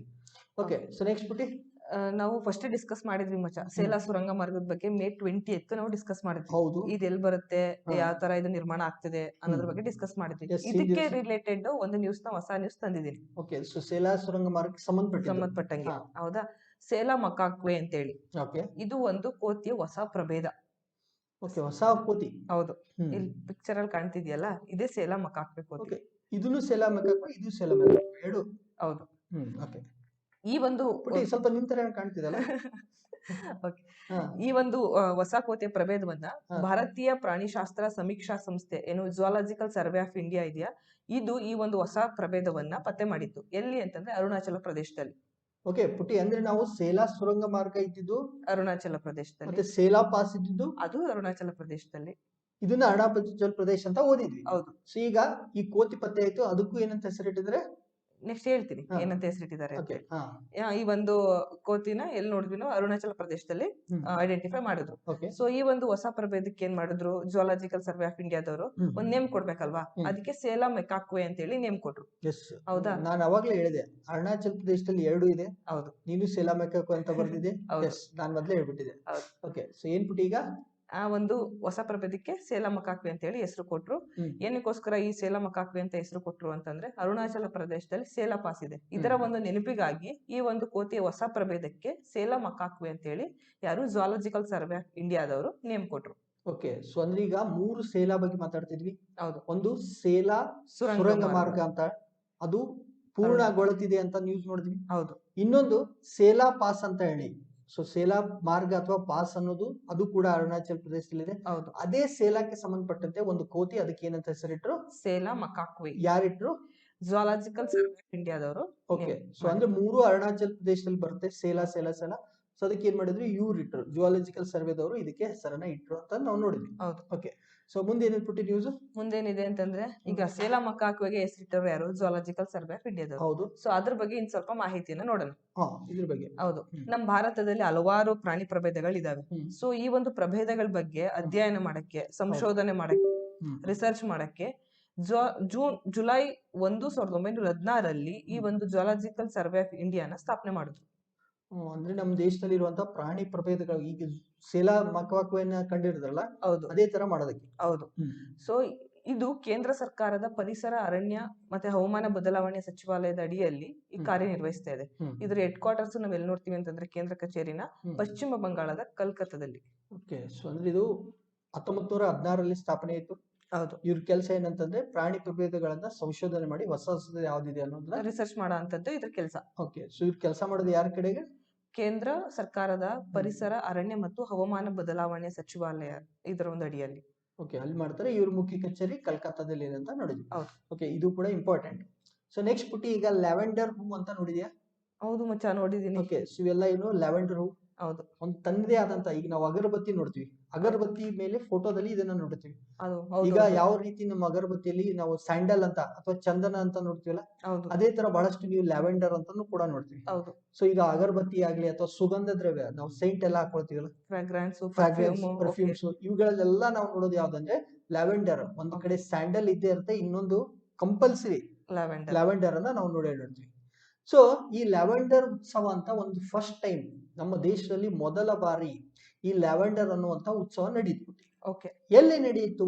ಜಮ್ಮು ಕಾಶ್ಮೀರದ ಬದೇರ್ವಾಹ ಅನ್ನುವಂತ ಒಂದು ಪ್ರದೇಶದಲ್ಲಿ ಅಥವಾ ಒಂದು ಊರಲ್ಲಿ. ಸೊ ಜಮ್ಮು ಕಾಶ್ಮೀರದ ಬದೇರ್ವಾಹದಲ್ಲಿ ನಮ್ಮ ದೇಶದ ಮೊದಲ ಲ್ಯಾವೆಂಡರ್ ಉತ್ಸವವನ್ನ ಕೇಂದ್ರ ಸರ್ಕಾರದ ವಿಜ್ಞಾನ ಮತ್ತು ತಂತ್ರಜ್ಞಾನ ಸಚಿವಾಲಯದವರು ಆಯೋಜನೆ ಮಾಡಿದರು. ಸೊ ನೆನಪಿರ್ಲಿ, ಇದು ದೇಶದ ಮೊದಲ ಲ್ಯಾವೆಂಡರ್ ಉತ್ಸವ. ಲ್ಯಾವೆಂಡರ್ ಅಂದ್ರೇನು? ಇದೊಂದು ಹೂ, ಸಿಕ್ಕಾಪಟ್ಟೆ ಅದರದೇ ಆದಂತಹ, ನೀವು ನೆಕ್ಸ್ಟ್ ಟೈಮ್ ನೋಡಿ ಅಗರಬತ್ತಿ ತಂದಾಗ ಅಥವಾ ಪರ್ಫ್ಯೂಮ್ ತಂದಾಗ ಲ್ಯಾವೆಂಡರ್ ಅಂತಲೇ ಬರುತ್ತೆ. ಆ ಒಂದು ಗಿಡ, ಆ ಒಂದು ಸುವಾಸನೆ ನೀಡುವಂತ ಗಿಡ. ಓಕೆ, ಸೊ ಇದಕ್ಕೆ ಸಂಬಂಧಪಟ್ಟಂತೆ ಈ ಲ್ಯಾವೆಂಡರ್ ಸಂಬಂಧಪಟ್ಟಂತೆ ಉತ್ಸವಕ್ಕೆ ಸಂಬಂಧಪಟ್ಟಂತ ಇನ್ನೊಂದು ಸ್ವಲ್ಪ ಇನ್ಫಾರ್ಮೇಶನ್ ನಾವು ನೋಡೋಣ. ಓಕೆ, ಸೊ ಈಗ ಇದೇ ಒಂದು ಸಂಸ್ಥೆ ಯಾವುದು? ವಿಜ್ಞಾನ ಮತ್ತು ತಂತ್ರಜ್ಞಾನ ಸಚಿವಾಲಯದವರು ಪ್ಲಸ್ CSIR ಅಂತ ಹೇಳ್ತೀವಿ. CSIR ಅಂತಂದ್ರೆ council of scientific and industrial research ಅಂತ, ವಿಜ್ಞಾನ ಮತ್ತು ಉದ್ಯಮ ಸಂಶೋಧನಾ ಮಂಡಳಿ ಅಂತ. ಇವರಿಬ್ರು ಸೇರ್ಕೊಂಡು ಅರೋಮಾ ಮಿಷನ್ ಅಂತ ಸ್ಟಾರ್ಟ್ ಮಾಡಿದ್ರು. ಈ ಅರೋಮಾ ಮಿಷನ್ ಅಂದ್ರೆ ಏನು? ಈಗ ನಾನು ಮಾತಾಡಿದಿಲ್ಲ ಸುಗಂಧ ದ್ರವ್ಯ ಅಂತ ಹೇಳಿ. ಈ ಸುಗಂಧ ದ್ರವ್ಯ ಉದ್ಯಮದಲ್ಲಿ ಈ ಸೆಂಟು ಅಥವಾ ಪರ್ಫ್ಯೂಮು ಇಂಥ ಒಂದು ಇಂಡಸ್ಟ್ರಿದಲ್ಲಿ ಬದಲಾವಣೆಯನ್ನ ತಗೊಂಡು ಬರೋದಕ್ಕೆ CSIR ಅವರು ಏನ್ ಮಾಡ್ತಾರೆ? ಅರೋಮಾ ಮಿಷನ್ ಅಂತ ಸ್ಟಾರ್ಟ್ ಮಾಡ್ತಾರೆ. ನಾವು ಎದ್ರ ಬಗ್ಗೆ ಮಾತಾಡ್ತಿದೀವಿ? ಅರೋಮಾ ಮಿಷನ್ ಅಂತ CSIR ಸ್ಟಾರ್ಟ್ ಮಾಡಿದ್ರು. ಎದಕ್ಕೆ ಸ್ಟಾರ್ಟ್ ಮಾಡಿದ್ರು ಅಂದ್ರೆ ಈ ಸೇಂಟ್ ಇಂಡಸ್ಟ್ರಿ ಅಥವಾ ಸುಗಂಧ ದ್ರವ್ಯ ಉದ್ಯಮದಲ್ಲಿ ಚೇಂಜಸ್ ಅನ್ನ ತಗೊಂಡ್ ಬರ್ಬೇಕು, ಬದಲಾವಣೆಯನ್ನ ತಗೊಂಡ್ ಬರ್ಬೇಕು. ಯಾವ ರೀತಿ ಬದಲಾವಣೆ ಅಂತಂದ್ರೆ, ಈ ಸೇಂಟ್ ಅಥವಾ ಸುಗಂಧ ದ್ರವ್ಯ ಉದ್ಯಮದಲ್ಲಿ ಕಚ್ಚಾ ವಸ್ತುಗಳು ಬೇಕಲ್ಲ, ಸ್ಯಾಂಡಲ್ ಆಗಿರ್ಬೋದು, ಲ್ಯಾವೆಂಡರ್ ಆಗಿರ್ಬೋದು, ಈ ತರ ರೋಸ್ ಆಗಿರ್ಬೋದು, ಬೇರೆ ಬೇರೆ ಫ್ಲೇವರ್ಸ್ ಬೇಕಾದಂತ ಕಚ್ಚಾ ವಸ್ತುಗಳನ್ನ ನಮ್ಮ ದೇಶದಲ್ಲಿ ಬೆಳಿಬೇಕು ಅಂತ ಹೇಳಿ ಅರೋಮಾ ಮಿಷನ್ ಅಂತ ತಗೊಂಡ್ ಬಂದ್ರು. ಅರೋಮಾ ಅಂತಂದ್ರೆ ಸುಗಂಧ. ಓಕೆ, ಸೊ ಅದನ್ನ ತಗೊಂಡ್ ಬಂದ್ರು. ಸೊ ಈ ಅರೋಮಾ ಮಿಷನ್ ಅಡಿಯಲ್ಲಿ ಮತ್ತೊಂದು ಕಾರ್ಯಕ್ರಮ ಸ್ಟಾರ್ಟ್ ಮಾಡ್ತಾರೆ. ಅದಕ್ಕೆ ಏನಂತ ಕರಿತೀವಿ? ನೇರಳೆ ಕ್ರಾಂತಿ ಅಥವಾ ಲ್ಯಾವೆಂಡರ್ ಕ್ರಾಂತಿ ಅಂತ ಕರೀತಾರೆ. ಅರೋಮಾ ಮಿಷನ್ ಬೇರೆ, ನೇರಳೆ ಕ್ರಾಂತಿ ಅಥವಾ ಲ್ಯಾವೆಂಡರ್ ಕ್ರಾಂತಿ ಬೇರೆ. ಅರೋಮಾ ಮಿಷನ್ ಕೆಳಗಡೆ ಕೆಲಸ ಮಾಡುವಂತಹ ಮತ್ತೊಂದು ಕ್ರಮಕ್ಕೆ ನಾವೇನಂತ ಹೇಳಿದ್ವಿ? ಲ್ಯಾವೆಂಡರ್ ಕ್ರಾಂತಿ ಅಥವಾ ನೇರಳೆ ಕ್ರಾಂತಿ ಅಂತ ಹೇಳಿದ್ವಿ. ಸೊ ನೇರಳೆ ಕ್ರಾಂತಿ ಅಂದ್ರೆ ಏನು ಅಥವಾ ಲ್ಯಾವೆಂಡರ್ ಕ್ರಾಂತಿ ಪರ್ಪಲ್ ಮಿಷನ್ ಅಂದ್ರೆ ಏನು ಅಂತಂದ್ರೆ, ಇಲ್ಲಿ ಲ್ಯಾವೆಂಡರ್ ಗಿಡಗಳು ಬೆಳಿಬೇಕು. ಈ ಲ್ಯಾವೆಂಡರ್ ಗಿಡಗಳನ್ನ ಬೆಳೆಸಬೇಕು ಅಂತ ಹೇಳಿ ಉಚಿತವಾಗಿ ಈ ಲ್ಯಾವೆಂಡರ್ ಗಿಡಗಳನ್ನ ಜಮ್ಮು ಕಾಶ್ಮೀರದ ರೈತರಿಗೆ ಕೊಟ್ರು. ಸೊ ಒಂದ್ಸಾರಿ ಈ ಗಿಡಗಳ ಬೆಳೆದ್ಮೇಲೆ ಅದನ್ನ ತಗೊಂಡೋಗಿ ಆ ಹೂವಿನಿಂದ ನಾವೇನ್ ಮಾಡ್ತಿದ್ವಿ? ಸೇಂಟ್ಸ್ ಅನ್ನ ಅಥವಾ ಈ ಒಂದು ಸುಗಂಧ ದ್ರವ್ಯಗಳನ್ನ ಮಾಡ್ತೀವಿ. ಸೊ ಈ ರೀತಿ ಮಾಡೋದ್ರಿಂದ ದೇಶೀಯ ಸುಗಂಧ ದ್ರವ್ಯಗಳ ಬೆಳೆಗೆ ಉತ್ತೇಜನ ಸಿಗುತ್ತೆ ಅಂತ ಹೇಳಿದ್ರು. ಓಕೆ, ಸೊ ಈಗ ಅರ್ಥ ಆಗದಂಗ ಆಗಿರುತ್ತೆ, ಬಟ್ ಆಗಿರಲ್ಲ. ನಾವು ನ್ಯೂಸ್ ಏನ್ ಡಿಸ್ಕಸ್ ಮಾಡಿದ್ವಿ? ದೇಶದಲ್ಲಿ ಮೊದಲ ಬಾರಿ ಲ್ಯಾವೆಂಡರ್ ಉತ್ಸವ ನಡೀತು. ಎಲ್ಲಿ ನಡೀತು? ಬದೇರ್ವಾಹದಲ್ಲಿ ನಡೀತು. ಫಸ್ಟ್ ಯಾರು ಆಯೋಜನೆ ಮಾಡಿದ್ರು? ಕೇಂದ್ರ ಸರ್ಕಾರದ ವಿಜ್ಞಾನ ಮತ್ತು ತಂತ್ರಜ್ಞಾನ ಸಚಿವಾಲಯದವರು. ಇದನ್ನ ನಾವು ನೋಡಿದ್ವಿ. ಅದಾದ್ಮೇಲೆ 2 ವಿಷಯಗಳನ್ನ ನೋಡ್ತಾ ಇದ್ವಿ. ಅವನ್ನ ಸ್ವಲ್ಪ ಸೆಪರೇಟ್ ಆಗಿ ಅರ್ಥ ಮಾಡ್ಕೊಳ್ಳಿ. ಅರೋಮಾ ಮಿಷನ್ ಅಂತ. ಅರೋಮಾ ಮಿಷನ್ ಅಂತಂದ್ರೆ ಸುಗಂಧ ದ್ರವ್ಯ ಉದ್ಯಮಕ್ಕೆ ಸಂಬಂಧಪಟ್ಟಿದ್ದು. ಅರೋಮಾ ಮಿಷನ್ ಅನ್ನೋದು ಎಲ್ಲ ಲ್ಯಾವೆಂಡರ್, ರೋಸ್, ಸ್ಯಾಂಡಲ್ ಎಲ್ಲ ಇದೆಯಲ್ಲ, ಎಲ್ಲಾ ಸೇರ್ಕೊಂಡು ಬರೋದು ಯಾವುದು? Aroma mission. ಇಲ್ಲಿ ಉದ್ದೇಶ ಏನಪ್ಪಾ ಅಂತಂದ್ರೆ, ಈ ಸೇಂಟ್ ಇಂಡಸ್ಟ್ರಿ ಅಥವಾ ಸುಗಂಧ ದ್ರವ್ಯ ಉದ್ಯಮಕ್ಕೆ ಕಚ್ಚಾ ವಸ್ತುಗಳನ್ನ ದೇಶದಲ್ಲಿ ಬೆಳೆಯೋದಕ್ಕೆ. ನೀನು ಲ್ಯಾವೆಂಡರ್ ಆದ್ರೂ ಬೆಳಿ, ರೋಸ್ ಆದ್ರೂ ಬೆಳಿ, ಸ್ಯಾಂಡಲ್ ಆದ್ರೂ ಬೆಳಿ, ಯಾವ್ದಾವ್ದು ಫ್ಲೇವರ್ ಸಿಗುತ್ತಲ್ಲ ಅದೆಲ್ಲ ಬೆಳೆಯೋದಕ್ಕೆ ಬಂದಿದ್ದು ಅರೋಮಾ ಮಿಷನ್. ಆ ಅರೋಮಾ ಮಿಷನ್ ಕೆಳಗಡೆ ಇನ್ನೊಂದು ಮಿಷನ್ ಆಯ್ತು. ಅದಕ್ಕೆ ಏನಂತ ಹೇಳ್ತೀವಿ? ನೇರಳೆ ಕ್ರಾಂತಿ ಅಥವಾ ಲ್ಯಾವೆಂಡರ್ ಕ್ರಾಂತಿ ಅಂತ. ಇದು ಲ್ಯಾವೆಂಡರ್ ಗೆ ಸಂಬಂಧಪಟ್ಟಿದ್ದು. ಸೊ ಲ್ಯಾವೆಂಡರ್ ಕ್ರಾಂತಿಯಲ್ಲಿ ಏನ್ ಮಾಡ್ತಾರೆ ಪುಟಿ? ಇಲ್ಲಿ ಉಚಿತವಾಗಿ ಲ್ಯಾವೆಂಡರ್ ಗಿಡನ ಕೊಟ್ವಿ, ಅದನ್ನ ಬೆಳೆಸಬೇಕು, ಬೆಳೆಸಿ ಲ್ಯಾವೆಂಡರ್ ಸುಗಂಧ ದ್ರವ್ಯವನ್ನ ನಾವು ಕೊಡಬೇಕು. ಇಷ್ಟೆಲ್ಲ ಆಗಿತ್ತು. ಸೊ ನೆಕ್ಸ್ಟ್ ಏನಿದೆ ಪುಟಿ? ನೆಕ್ಸ್ಟ್ ಏನಿದೆ ನ್ಯೂಸ್ ಅಂದ್ರೆ ರಾಜಾ ಕೃಷ್ಣಮೂರ್ತಿ ಅವ್ರ ಬಗ್ಗೆ ನೋಡೋಣ. ರಾಜಾ ಕೃಷ್ಣಮೂರ್ತಿ ಅವ್ರ ಬಗ್ಗೆ ನೋಡೋಣ. ಯಾರು ರಾಜಾ ಕೃಷ್ಣಮೂರ್ತಿ? ಇವರು ಅಮೆರಿಕನ್ ಸಂಸದರಾಗಿದ್ದಾರೆ.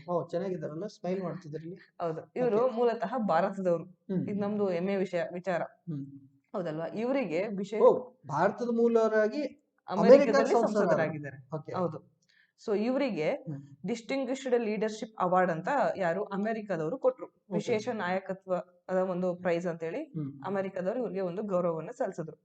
ಏನಕ್ಕೋಸ್ಕರ ಈ ತರ ಅವಾರ್ಡ್ ನ ಕೊಟ್ರು ಅಂತಂದ್ರೆ, ಅನುಪಮ ಸಾರ್ವಜನಿಕ ಸೇವೆ ಮತ್ತು ವೃತ್ತಿಪರ ಬದುಕಿನ ಯಶಸ್ಸನ್ನ ಗುರುತಿಸಿ ಇವರಿಗೆ, ರಾಜಾ ಕೃಷ್ಣಮೂರ್ತಿ ಅವರಿಗೆ ಈ ಒಂದು ಗೌರವವನ್ನ ಸಲ್ಲಿಸಿದ್ರು. ಅಂದ್ರೆ ವಿಶೇಷ ನಾಯಕತ್ವ ಅಂತ ಹೇಳಿ ಒಂದು ಗೌರವನ ಅಮೆರಿಕದವರು ಕೊಟ್ರು. ಹೌದು. ಸೊ ಇವ್ರೇನು ಅಮೆರಿಕದ ಸಂಸದರು. ಹೌದು, ರಾಜಾ ಕೃಷ್ಣಮೂರ್ತಿ. ಹೌದು ಪುಟಿ, ಮೊನ್ನೆ ಮಾತಾಡಿದ ನೆನಪಿದ್ಯಾ? ಆರ್ಯ ಚಂದ್ರ ಅಂತ ಹೇಳಿ. ಹೌದೌದು. ಇವರು ಎಲ್ಲಿ? ಕೆನಡಾದಲ್ಲಿ. ಅಲ್ಲಿ ರಾಜಾ ಕೃಷ್ಣಮೂರ್ತಿ ಅವರು ಅಮೆರಿಕಾದ MP. ಹೌದು. ಚಂದ್ರ ಆರ್ಯದವರು ಕೆನಡಾದಲ್ಲಿ MP. ಏನ್ ಮಾಡಿದ್ರು ಅವರು? ಕನ್ನಡದಲ್ಲಿ ಭಾಷಣ ಮಾಡಿದ್ರು. ಹೆಂಗ್ ನೋಡಿ, ಹೆಂಗ್ ನೆನ್ಪಿರ್ತೇವಲ್ಲ. ಓಕೆ, ಸೊ ಇವ್ರ ಬಗ್ಗೆ ನೆನ್ಪಿಟ್ಕೊಳ್ಳಿ. ಇವರು ನಮ್ಮ ಭಾರತದ ಮೂಲದವರು. ಇವ್ರು ತಮಿಳಿಯನ್. ಆಕ್ಚುಲಿ ರಾಜಾ ಕೃಷ್ಣಮೂರ್ತಿ ಅವರು ತಮಿಳಿಯನ್. ಇವರು ಅಮೆರಿಕಾದ ಸಂಸದರಾಗಿದ್ರು. ಇವ್ರಿಗೊಂದು ವಿಶೇಷ ನಾಯಕತ್ವ ಪ್ರಶಸ್ತಿಯನ್ನು ಅಮೆರಿಕದವರು ಕೊಟ್ಟಿದ್ದಾರೆ. ಹೌದು. ಓಕೆ, ಅದಾದ್ಮೇಲೆ ಪುಟಿ ಈಗ ಪ್ರತಿ ತಿಂಗಳ ಎಂಡ್ ಅಲ್ಲಿ ಹ್ಮ್. ಪ್ರಧಾನಮಂತ್ರಿಗಳು ಮನ್ ಕಿ ಬಾತ್ ಅಂತ ಮಾತಾಡ್ತಾರೆ. ಹೌದು. ಸೊ ಮನ್ ಕಿ ಬಾತ್ ಅಲ್ಲಿ ಕಳೆದ ಒಂದು ತಿಂಗಳಲ್ಲಿ ಎಂಡ್ ಅಲ್ಲಿ ಮಾತಾಡಿದಾಗ ಅವರು ಏನ್ ಹೇಳಿದ್ರು ಅಂದ್ರೆ, ಭಾರತದಲ್ಲಿ 100ಕ್ಕೂ ಹೆಚ್ಚು ಯೂನಿಕಾರ್ನ್ ನವೋದ್ಯಮಗಳು ಇದೆ ಅಂತ ಹೇಳಿ ಖುಷಿ ವ್ಯಕ್ತಪಡಿಸಿದ್ರು ಯಾರು? ಪ್ರಧಾನಮಂತ್ರಿ. ಪ್ರಧಾನಮಂತ್ರಿಗಳು. ಓಕೆ. ಹಂಗಂದ್ರೆ ಯೂನಿಕಾರ್ನ್ ಏನ್ ಅನ್ನೋದು ನಮಗ್ ಗೊತ್ತಿರಬೇಕು. ಹ್ಮ್. ಅವ್ರು ಖುಷಿ ವ್ಯಕ್ತಪಡಿಸಿದ್ರಲ್ಲ ಯಾವ್ದ್ರ ಬಗ್ಗೆ? Unicorn unicorn. ಬಗ್ಗೆ. ಯೂನಿಕಾರ್ನ್ ಏನ್ ಅನ್ನೋದನ್ನ ಸ್ವಲ್ಪ ಅರ್ಥ ಮಾಡ್ಕೊಳ್ಳೋಣ. ಓಕೆ. ಸೊ ಯೂನಿಕಾರ್ನ್ ಅಂತಂದ್ರೆ ಇದೊಂದು ಖಾಸಗಿ ಸಂಸ್ಥೆ ಅಥವಾ ಖಾಸಗಿ ಉದ್ಯಮ. ಹ್ಮ್. ಖಾಸಗಿಯಾಗಿ ಒಂದು ಕಂಪ್ನಿ ಸ್ಟಾರ್ಟ್ ಆಗುತ್ತೆ. ಹ್ಮ್. ಆ ಕಂಪ್ನಿ ಸ್ಟಾರ್ಟ್ ಆದ 10 ವರ್ಷದೊಳಗಡೆ ಅದರ ಒಂದು ಮೌಲ್ಯ ಏನಾದ್ರೂ 100 ಕೋಟಿ ಅಥವಾ $1 ಬಿಲಿಯನ್ ಗಿಂತ ಜಾಸ್ತಿ ದಾಟಿದ್ರೆ, ಹ್ಮ್. ಒಂದು $100 ಕೋಟಿ ಆಗ್ಬೇಕು ಅಥವಾ ಅದನ್ನ $1 ಬಿಲಿಯನ್ ಗಿಂತ ಜಾಸ್ತಿ ಅದರ ಮೌಲ್ಯವಾದ್ರೆ, ಅಂದ್ರೆ ಈಗ ಒಂದು ಕಂಪ್ನಿ ಸ್ಟಾರ್ಟ್ ಮಾಡಿದ್ವಿ, ಓಕೆ. ಅದ್ರ ವ್ಯಾಲ್ಯೂ ಬೆಳೀತಾ ಹೋಯ್ತು. ಹ್ಮ್. ಅದನ್ನ ಇವತ್ತು ಮಾರಾಟ ಮಾಡ್ತೀವಿ ಅಂದ್ರೆ ಅದ್ರ ಬೆಲೆ ಎಷ್ಟು ದಾಟಬೇಕು? $1 ಬಿಲಿಯನ್ ಗಿಂತ ಜಾಸ್ತಿ ದಾಟಿದ್ರೆ ಅವುಗಳಿಗೆ ಯೂನಿಕಾರ್ನ್ ಅಂತ ಹೇಳ್ತೀವಿ. ಓಕೆ. ಅದು ಎಷ್ಟು? 10 ವರ್ಷದೊಳಗಡೆ ಆಗಿರ್ಬೇಕು. ಕಂಪನಿ ಸ್ಟಾರ್ಟ್ ಮಾಡಿ 10 ವರ್ಷ ಅಂತವ್ರಿಗೆ ಯೂನಿಕಾರ್ನ್ ಸ್ಟಾರ್ಟ್ಅಪ್ಸ್ ಅಂತ ಹೇಳ್ತೀವಿ. ಓಕೆ. ಸೊ ಅಂತಹ ಒಂದು ಕಂಪನಿಗಳಿಗೆ ಯೂನಿಕಾರ್ನ್ ಅಂತ ಹೇಳ್ತಾರೆ. ಈ ಯೂನಿಕಾರ್ನ್ ಅನ್ನುವಂತಹ ಪದವನ್ನ ಫಸ್ಟ್ ಟೈಮ್ ಬಳಸಿದ್ ಯಾರು? ಒಬ್ಬ ಹೂಡಿಕೆದಾರ. ಅವ್ರ ಹೆಸರು ಏನಿದೆ? ಐಲಿನ್ ಲೀ ಅಂತ ಹೇಳ್ತೀವಿ. ಓಕೆ. ಇದೊಂದು ಸ್ವಲ್ಪ ಹೆಸರು ಗೊತ್ತಿರಲಿ, ಜಾಸ್ತಿ ಅವ್ರು ಎಲ್ಲಿಯವರು ಏನು ಬೇಡ. ಓಕೆ, ಸೊ ಇವರು ಈ ಯೂನಿಕಾರ್ನ್ ಅನ್ನುವಂತ ಪದವನ್ನ ಫಸ್ಟ್ ಟೈಮು ಬಳಸಿದವರು ಅಥವಾ ಪ್ರಚಲಿತಕ್ಕೆ ತಂದವರು. ಹ್ಮ್. ಈಗ ಹಂಗಾದ್ರೆ 100ಕ್ಕೂ ಹೆಚ್ಚು ಯೂನಿಕಾರ್ನ್ ಭಾರತದಲ್ಲಿ ಇದೆ ಅಂತ ಹೇಳಿದ್ವಿ. ಹೌದು. ನಮಗ್ ಸ್ವಲ್ಪ ಗೊತ್ತಿರಲಿ. ಫಾರ್ ಎಕ್ಸಾಂಪಲ್ ಈಗ ಡ್ರೀಮ್ಸ್ 11 ಅಂತ ಇದೆ, ಕ್ರೆಡ್ ಅಂತ ಕ್ರೆಡಿಟ್ ಕಾರ್ಡ್ ಬಗ್ಗೆ ಇದೆ, ನೆಕ್ಸ್ಟ್ ಪೇಟಿಎಂ ಯಾರಿಗ್ ಗೊತ್ತಿಲ್ಲ, ಹೌದು. Byju's, Unacademy, Flipkart, Cars 24, urban company, Zomato, ಹ್ಮ್. ಇವೆಲ್ಲ ಏನು? ಇವೆಲ್ಲ ಯೂನಿಕಾರ್ನ್ಸ್. ಓಕೆ. ಯೂನಿಕಾರ್ನ್ಸ್ ಅಂದ್ರೆ ಏನು? ಇವುಗಳ ಒಂದು ವ್ಯಾಲ್ಯೂಯೇಷನ್ ಅಥವಾ ಇವುಗಳ ಮೌಲ್ಯ ಎಷ್ಟಿರಬೇಕು? $1 ಬಿಲಿಯನ್ ಗಿಂತ ಹೆಚ್ಚಿಗೆ ಹೋಗಿರಬೇಕು. ಓಕೆ. ಸೊ ಇಂತಹ ಎಷ್ಟು ಯೂನಿಕಾರ್ನ್ಸ್ ಇಂಡಿಯಾದಲ್ಲಿದೆ? 100ಕ್ಕೂ ಹೆಚ್ಚು ಇದೆ. ಹೆಚ್ಚಿದೆ. ಸೊ ಯೂನಿಕಾರ್ನ್ ಬಗ್ಗೆ ಇದನ್ನ ನೆನ್ಪಿಟ್ಟುಕೊಳ್ಳಿ. ಯಾವ ಒಂದು ಉದ್ಯಮ ಅದರ ವ್ಯಾಲ್ಯೂ 100 ಕೋಟಿ ರೂಪಾಯಿ ದಾಟುತ್ತೋ ಅದನ್ನ ಯೂನಿಕಾರ್ನ್ ಅಂತ ಹೇಳ್ತೀವಿ. ಸೊ ದೇಶದಲ್ಲಿ 100ಕ್ಕೂ ಹೆಚ್ಚು. ಇವೆಲ್ಲ ನಿಮ್ಗೆ ಗೊತ್ತಿದೆ. ಕ್ರೆಡ್ ಗೊತ್ತಿದೆ, ಪೇಟಿಎಂ ಗೊತ್ತಿದೆ, ಬೈಜೂಸ್ ಗೊತ್ತಿದೆ, ಓಯೋ, ಫ್ಲಿಪ್ಕಾರ್ಟ್, ಮತ್ತೆ ಝೊಮ್ಯಾಟೊ. ಅಕಾಡೆಮಿ. ಸೊ ಎಲ್ಲ ಏನು? ಯೂನಿಕಾರ್ನ್ಸ್ ಅಂತ ಹೇಳ್ತೀವಿ. ಓಕೆ. ಸೊ ಇನ್ನು ಇಲ್ಲಿ ಮನ್ ಕಿ ಬಾತ್ ಬಗ್ಗೆ ನಾವು 1-2 ನಿಮಿಷದಲ್ಲಿ ಹೇಳ್ಬಿಡ್ತೀನಿ. ಆಲ್ಮೋಸ್ಟ್ ಎಲ್ಲರಿಗೂ ಗೊತ್ತಿದೆ. ನಮ್ಮ ಪ್ರಧಾನಿಗಳು ಏನ್ ಮಾಡ್ತಾರಪ್ಪ, ಸರ್ಕಾರ ಏನ್ ಕೆಲಸ ಮಾಡ್ತಿದೆ, ದೇಶಕ್ಕೆ ಏನ್ ಸವಾಲುಗಳಿದೆ, ಹಿಂಗೆ ಜನರ ಜೊತೆ ರೇಡಿಯೋದಲ್ಲಿ ಮಾತಾಡಬೇಕು ಅಂತ ಹೇಳಿ ನಡೆಸಿಕೊಡುವಂತ ಒಂದು ಕಾರ್ಯಕ್ರಮಕ್ಕೆ ಮನ್ ಕಿ ಬಾತ್ ಅಂತ ಹೇಳ್ತೀವಿ. ಓಕೆ. ಸೊ ಇದು ಪ್ರತಿ ತಿಂಗಳ ಕೊನೆಯ ಭಾನುವಾರದಂದು ನಡೆಯುವಂತಹ ಒಂದು ಕಾರ್ಯಕ್ರಮ. ಇದು ಎಲ್ಲಿ ಪ್ರಸಾರ ಆಗುತ್ತೆ? ರೇಡಿಯೋದಲ್ಲಿ ಪ್ರಸಾರ ಆಗುತ್ತೆ. ಓಕೆ. ಓಕೆ, ಸೊ ಇದನ್ನ ನೋಡಿದ್ವಿ. ನೆಕ್ಸ್ಟ್ ಏನ್ ಪುಟಿ? ನೆಕ್ಸ್ಟ್ ನ್ಯೂಸ್ ಏನಿದೆ ಅಂತಂದ್ರೆ ಹೂಗಳ ಕಣಿವೆ ಅಂತ ಹೇಳಿ, ವ್ಯಾಲಿಸ್ ಆಫ್ ಫ್ಲವರ್ಸ್ ಅಂತ. ಓಕೆ. ಈ ಒಂದು ಹೂಗಳ ಕಣಿವೆ ಎಲ್ಲಿದೆ ಅಂತಂದ್ರೆ ಉತ್ತರಾಖಂಡದ ಚಮೋಲಿ ಜಿಲ್ಲೆಯಲ್ಲಿ ಈ ಒಂದು ಹೂಗಳ ಕಣಿವೆ ಬರುತ್ತೆ. ಹೌದಾ? ಓಕೆ. ನಾವ್ ಈ ಪಿಕ್ಚರ್ ಅಲ್ಲಿ ನೋಡ್ಬೋದು ಮಚ್ಚ, ಎಷ್ಟೊಂದು ವೆರೈಟೀಸ್ ಆಫ್ ಫ್ಲವರ್ಸ್ ಕಲರ್ ಆಗಿದಾವೆ. ಅದ್ ನೋಡಕ್ಕೆ ಏನೋ ಒಂಥರ ಖುಷಿ. ಇದು ನಿಜವಾಗ್ಲೂ ಇದೆಯಾ? ಇದು ಪೇಂಟಿಂಗ್ ತರ ಕಾಣ್ತಾ ಇದೆ. ಪೇಂಟಿಂಗ್ ಇಲ್ಲ ಮಚ್ಚ, ನಿಜವಾಗ್ಲೂ ಇದೆ. ಇದೇ ಹೂಗಳ ಕಣಿವೆ. ಇದೇ ಹೂಗಳ ಕಣಿವೆ. ನೋಡಿ ಎಷ್ಟು ಕಲರ್, ಏನಿದು! ನೋಡಕ್ಕೆ 2 ಕಣ್ಣು ಸಾಲದು. ಹೌದು, ಹೋಗಿ ನೋಡ್ಬೇಕಲ್ಲ. ಓಕೆ. ನೆಕ್ಸ್ಟ್ ಈ ಒಂದು ಹೂಗಳ ಕಣಿವೆ ಇದೆಯಲ್ವಾ, ಎಲ್ಲಿದೆ ಅಂತ ಹೇಳಿದೆ ನಾನು? ಉತ್ತರಾಖಂಡದಲ್ಲಿ ಇದೆ ಅಂತ ಹೇಳಿದೆ, ಚಮೋಲಿ ಜಿಲ್ಲೆಯಲ್ಲಿ. ಸೊ ಪ್ರವಾಸಿಗರು ಆಲ್ಮೋಸ್ಟ್ ಯಾವ ಮಂತ್ ಅಲ್ಲಿ ಹೋಗಿ ಪ್ರಿಫರ್ ಮಾಡ್ತಾರೆ ಅಂತಂದ್ರೆ ಜೂನ್ ಇಂದ ಅಕ್ಟೋಬರ್ ವರೆಗೂ ಹೋಗಕ್ಕೆ ಅವರು ಪ್ರಿಫರ್ ಮಾಡ್ತಾರೆ. ಯಾಕಂದ್ರೆ ಆ ಟೈಮ್ ಅಲ್ಲಿ ತುಂಬಾ ಏನು ಹಿಮ ಇರಲ್ಲ. ಆ ಟೈಮಲ್ಲಿ ಆರಾಮಾಗಿ ಹೋಗಿ ಎಲ್ಲ ನೋಡ್ಕೊಂಡು ಚೆನ್ನಾಗಿ ಎಂಜಾಯ್ ಮಾಡ್ಕೊಂಡು ಬರ್ಬೋದು. ಸೊ ಹಾಗಾಗಿ ಜೂನ್ ಇಂದ ಅಕ್ಟೋಬರ್ ಹೋಗಕ್ಕೆ ಅವರು ಇಷ್ಟಪಡ್ತಾರೆ ಪ್ರವಾಸಿಗರು. ಅದಕ್ಕೆ ಅವಕಾಶ ಕೊಟ್ಟಿದ್ದಾರೆ ಅವರು. ಹೌದು. ಓಕೆ. ಸೊ ಅಂದ್ರೆ ಈಗ ಜೂನ್ ಟು ಅಕ್ಟೋಬರ್ ಏನಿದು, ಇದು ಬೇಸಿಗೆ ಕಾಲ. ಇಲ್ಲಿ ಹಿಮ ಇರಲ್ಲ. ಉಳಿದ ಟೈಮ್ ಇಲ್ಲಿ ಏನಿರುತ್ತೆ? ಇಲ್ಲಿ ಹಿಮ ಇರುತ್ತೆ. ಸೊ ಅದಕ್ಕೆ ಹೋಗಕ್ಕಾಗಲ್ಲ. ಹೌದು. ಸೊ ಹಿಮ ಇಲ್ಲ ಅಂತಂದ್ರೆ ಈ ತರ ನಾವೆಲ್ಲ ನೋಡಬಹುದು. ಹೌದು. ಸೊ ಹೂಗಳೆಲ್ಲ ಕಾಣಿಸುತ್ತೆ. ಸೊ ಯಾವಾಗಿಂದ? ಜೂನ್ ಇಂದ ಹಿಡಿದು ಅಕ್ಟೋಬರ್ ವರೆಗೂ ಸ್ಟಾರ್ಟ್ ಆಯ್ತು. ಹೌದು. ಸೊ ಹೂಗಳ ಕಣಿವೆ ಅಥವಾ ಏನಂತ ಹೇಳ್ತಿದ್ವಿ ಇದಕ್ಕೆ? ವ್ಯಾಲಿ ಆಫ್ ಫ್ಲವರ್ಸ್ ಗೆ ಹೋಗಿ ಬರ್ಬೋದು. ಇಲ್ಲಿ ಉತ್ತರಾಖಂಡದ ಚಮೋಲಿ ಡಿಸ್ಟಿಕ್ ಅಲ್ಲಿ ಇದು ಬರುತ್ತೆ. ಓಕೆ. ಮತ್ತೆ ಇದ್ರ ಬಗ್ಗೆ ನೆಕ್ಸ್ಟ್ ಈ ಒಂದು ಹೂಗಳ ಕಣಿವೆಯನ್ನ 1982 ಅಲ್ಲಿ ರಾಷ್ಟ್ರೀಯ ಉದ್ಯಾನ ಅಂತ ಘೋಷಣೆ ಮಾಡಿದ್ರು. ಅಂದ್ರೆ ಇದೊಂದು ನ್ಯಾಷನಲ್ ಪಾರ್ಕ್. ಹೌದು. ಅವಾಗ 1982 ಅಲ್ಲಿ ಇದನ್ನ ಡಿಕ್ಲೇರ್ ಮಾಡಿದ್ರು. ಓಕೆ. ಜೊತೆಗೆ ಯುನೆಸ್ಕೋ ಪಾರಂಪರಿಕ ತಾಣಗಳ ಪಟ್ಟಿಗೆ 2005 ಇದನ್ನ ಜಾಯಿನ್ ಮಾಡಿದ್ರು. ಓಕೆ. ಸೊ 1982 ದಲ್ಲಿ ಏನಾಯ್ತು? ಇದು ನ್ಯಾಷನಲ್ ಪಾರ್ಕ್ ಆಯ್ತು. ಹೌದು. 2005 ಯುನೆಸ್ಕೋದ ಪಾರಂಪರಿಕ ತಾಣ ಕೂಡ ಆಯ್ತು. ಅಷ್ಟು ಇಂಪಾರ್ಟೆಂಟ್ ಇದೆ ಇದು ಹೂಗಳ ಕಣಿವೆ. ಹೌದು. ಓಕೆ, ಚೆನ್ನಾಗಿದೆ. ಓಕೆ. ಸೊ ನೆಕ್ಸ್ಟ್ ಪುಟಿ ಇನ್ನೊಂದು ನ್ಯೂಸ್ ಇದೆ. ಹೌದು. ಆದಿತ್ಯ L1 ಅಂತ ಹೇಳಿ ಸೊ ಆದಿತ್ಯ L1 ಅಂತಂದ್ರೆ ನಮ್ಮ ಇಸ್ರೋದವರು ಸೂರ್ಯನನ್ನ ಅಧ್ಯಯನ ಮಾಡಲು ಕಳಿಸುವಂತಹ ಒಂದು ಮೊದಲ ಏನಿದೆ ಕಾರ್ಯಕ್ರಮ ಆಗಿದೆ. ಸೂರ್ಯನನ್ನ ಅಧ್ಯಯನ ಮಾಡೋದಕ್ಕೆ it is respected to study of sun. ಸೂರ್ಯನ ಅಧ್ಯಯನ ಮಾಡಬೇಕು. ಸೊ ಈ ರೀತಿ ಖಗೋಳ ಅಧ್ಯಯನ ಮಾಡಲು ನಾವು ಕಳಿಸ್ತಿರುವಂತಹ ಎರಡನೇ ಉಪಗ್ರಹ ಇದು. ಸೂರ್ಯನನ್ನ ಅಧ್ಯಯನ ಮಾಡೋದು ಒಂದನೇದ್ದು. ಓಕೆ, ಇನ್ನು ನಾವು ಖಗೋಳ ಶಾಸ್ತ್ರ ಅಂತ ನೋಡಿದ್ರೆ ಅದರಲ್ಲಿ ನಾವು ಏನ್ ಮಾಡ್ತಿದ್ವಿ, ಎರಡನೇ ಒಂದು ಉಪಗ್ರಹ ಯಾವ್ದಾಗಂದ್ರೆ ಈ ಒಂದು ಆದಿತ್ಯ L1 ಅನ್ನೋದು ಆಗಿದೆ. ಓಕೆ, ಸೊ ಈಗ ಇದು ಎರಡನೇದು ಅಂತಂದ್ರೆ ಫಸ್ಟ್ ಯಾವ್ದಾಗಿತ್ತು, ಫಸ್ಟ್ ಆಗಿದ್ದು ಅಸ್ಟ್ರೋಸ್ಯಾಟ್ ಅಂತ. ಸೊ ಅಸ್ಟ್ರೋಸ್ಯಾಟ್ ಬಗ್ಗೆ 1-2 ನಿಮಿಷದಲ್ಲಿ ಹೇಳ್ಬಿಡ್ತೀನಿ. ಅಸ್ಟ್ರೋಸ್ಯಾಟ್ ಅನ್ನೋದು ಒಂದು ಉಪಗ್ರಹ. ಈ ಉಪಗ್ರಹ ಏನ್ ಮಾಡುತ್ತೆ, ಭೂಮಿಯಿಂದ ಹೊರಗಡೆ ನೋಡ್ತಾ ಇದೆ, ಭೂಮಿಯಿಂದ ಆ ಕಡೆ ನೋಡ್ತಾ ಇದೆ.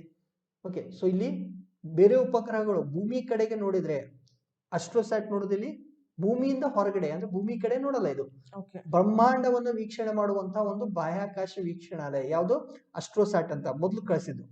ಸೊ ಇದು ಏನ್ ಮಾಡುತ್ತಂದ್ರೆ ಇಲ್ಲಿ ಬ್ರಹ್ಮಾಂಡದಿಂದ ಬರುವಂತಹ UV ಕಿರಣಗಳಾಗಿರ್ಬೋದು, ರೇಡಿಯೋ ಅಲೆಗಳಾಗಿರ್ಬೋದು, ಅಥವಾ ಯಾವುದೇ ಒಂದು ಎಕ್ಸ್ರೇಗಳಾಗಿರ್ಬೋದು, ಅವುಗಳನ್ನು ಸ್ವೀಕಾರ ಮಾಡಿ ಭೂಮಿಗೆ ಕಳಿಸುವಂತ ಕೆಲಸವನ್ನ ಯಾವ್ದು ಮಾಡುತ್ತೆ, ಅಸ್ಟ್ರೋಸ್ಯಾಟ್ ಮಾಡ್ತಿತ್ತು. ಈಗ ಎರಡನೇ ಮಿಷನ್ ಅನ್ನ ಆದಿತ್ಯ L1 ಅಂತ ಹೇಳಿ ಇದನ್ನ ನಾವ್ ಎದಕ್ಕೆ ಕಳಿಸ್ತಿದ್ವಿ, ಸೂರ್ಯನನ್ನ ಸ್ಟಡಿ ಮಾಡೋದಕ್ಕೆ ಕಳಿಸಬೇಕು ಅಂತ ಪ್ಲಾನ್ ಮಾಡಿದ್ವಿ. ಯಾವಾಗ ಕಳಿಸ್ತೀವಿ ಅಂತಂದ್ರೆ ಮುಂದಿನ ವರ್ಷ ಜನವರಿಯಲ್ಲಿ PSLV ಯ ಮೂಲಕ ಕಳಿಸ್ಬೇಕಂತ ಪ್ಲಾನ್ ಮಾಡಿದ್ವಿ. ಸೊ ಈಗ ನ್ಯೂಸ್ ಅಲ್ಲಿ ಏನ್ ಬಂದಿತ್ತಪ್ಪ ಅಂತಂದ್ರೆ ಈ ಆದಿತ್ಯ L1 ಅಂತ ಕಳಿಸ್ತಿದ್ವಲ್ಲ, ಇದು ಎಲ್ಲಿ ಹೋಗುತ್ತೆ, ಸೂರ್ಯನ ಸಮೀಪಕ್ಕೆ ಹೋಗುತ್ತೆ. ಸೂರ್ಯನ ಒಂದು ಅಧ್ಯಯನ ಮಾಡ್ತಿದೆ. ಸೊ ಅಧ್ಯಯನ ಮಾಡಿದಾಗ ಏನ್ ಸಿಗುತ್ತಲ್ಲ ಆ ಒಂದು ಡೇಟಾ ಅಥವಾ ದತ್ತಾಂಶವನ್ನ ಸಂಶೋಧನೆಗೆ ಯಾವ ರೀತಿ ಬಳಸಬೇಕು ಅನ್ನೋದನ್ನ ಆರ್ಯಭಟ ಅನ್ನುವಂತ ಸಂಸ್ಥೆದವರು ಏನ್ ಮಾಡಿದ್ರು, ಒಂದು ವರ್ಕ್ಶಾಪ್ ಅನ್ನ ಮಾಡಿದ್ರು. ಸೊ ಇದು ನಮಗ್ ಸಂಬಂಧ ಇಲ್ಲ. ಆರ್ಯಭಟ ಅನ್ನುವಂತ ಸಂಸ್ಥೆದವರು ಏನ್ ವರ್ಕ್ಶಾಪ್ ಮಾಡಿದ್ರು ಅಂತ ಹೇಳಿ ಅವ್ರು ಏನ್ ಮಾಡ್ತಾರೆ, ಈ L1 ಹೋದ್ಮೇಲೆ ಏನು ದತ್ತಾಂಶ ಕೊಡುತ್ತಲ್ಲ ಅದನ್ನ ರಿಸರ್ಚ್ ಮಾಡೋದಕ್ಕೆ ಬಳಸ್ತಾರೆ. ಬಟ್ ಅದು ಯಾವ್ದು ನಮಗ್ ಸಂಬಂಧ ಇಲ್ಲ.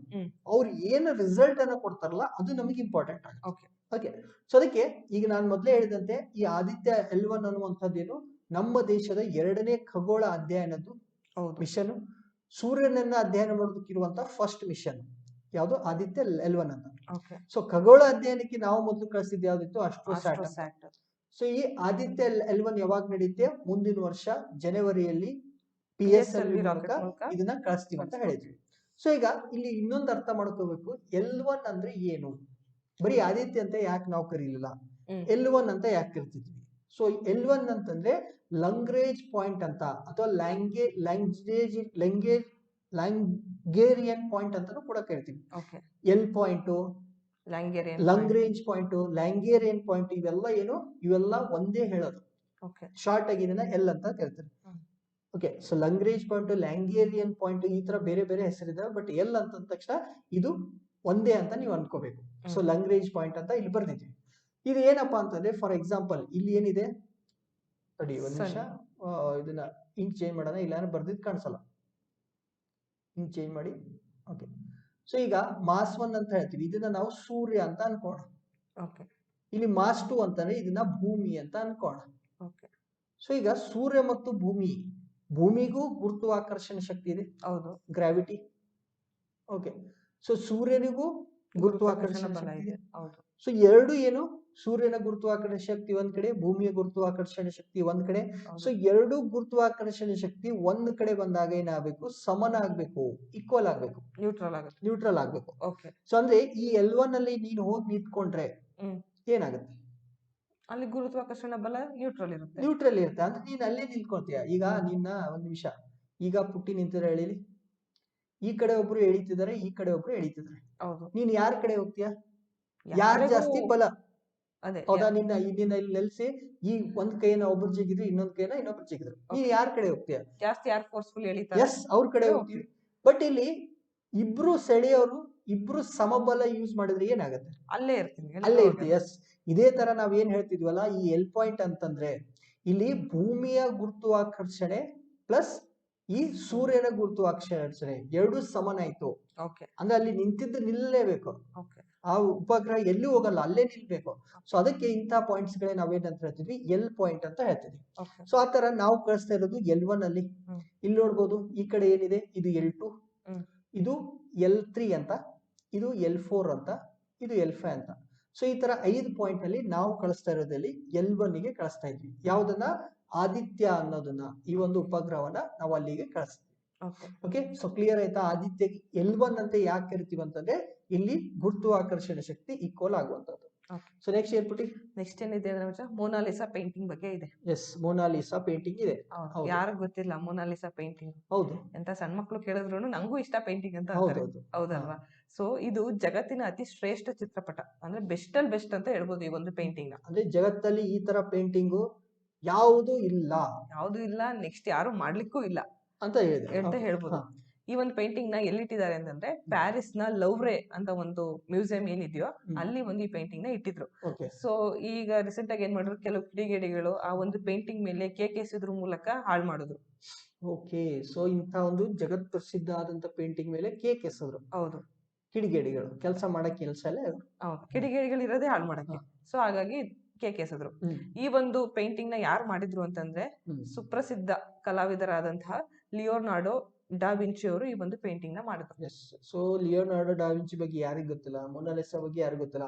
ಸೊ ಅಂತ ಒಂದು ಜಗತ್ ಪ್ರಸಿದ್ಧವಾದಂತಹ ಒಂದು ಕಲಾಕೃತಿ ಮೇಲೆ ಕೇಕ್ ಎಸೆದು ಏನ್ ಮಾಡಿದ್ರೆ ದಾಳಿ ಮಾಡಿದ್ರೆ. ಸೊ ಇದು ನ್ಯೂಸ್ ಅಲ್ಲಿ ಇದೆ. ನಿಮಗೆ ಏನಾದ್ರು ಮೊನಾಲಿಸಾ ಬಗ್ಗೆ ಗೊತ್ತಿಲ್ಲ ಅಂತಂದ್ರೆ ಅಥವಾ ಇವರು ಲಿಯೋನಾರ್ಡೋ ಡಾ ವಿಂಚಿ ಬಗ್ಗೆ ಗೊತ್ತಿಲ್ಲ ಅಂತಂದ್ರೆ ನೀವು ಖಂಡಿತವಾಗಿ ಸ್ವಲ್ಪ ತಿಳ್ಕೋಬೇಕು. ಓಕೆ, ಸೊ ಈಗ ಲಾಸ್ಟ್ ನ್ಯೂಸ್ ಬಿಟ್ಟು ಜೇಮ್ಸ್ ವೆಬ್ ಬಾಹ್ಯಾಕಾಶ ದೂರದರ್ಶಕ ಅಂತ ಹೇಳಿ. ಸೊ ಇದೇನಂತಂದ್ರೆ ಇದೊಂದು ಟೆಲಿಸ್ಕೋಪ್. ಓಕೆ, ಟೆಲಿಸ್ಕೋಪ್ ಎಲ್ಲಿ ಹೋಗುತ್ತಂದ್ರೆ ಇದು ಉಪಗ್ರಹದ ಮೇಲೆ ಇಡ್ತೀವಿ ಇದನ್ನ.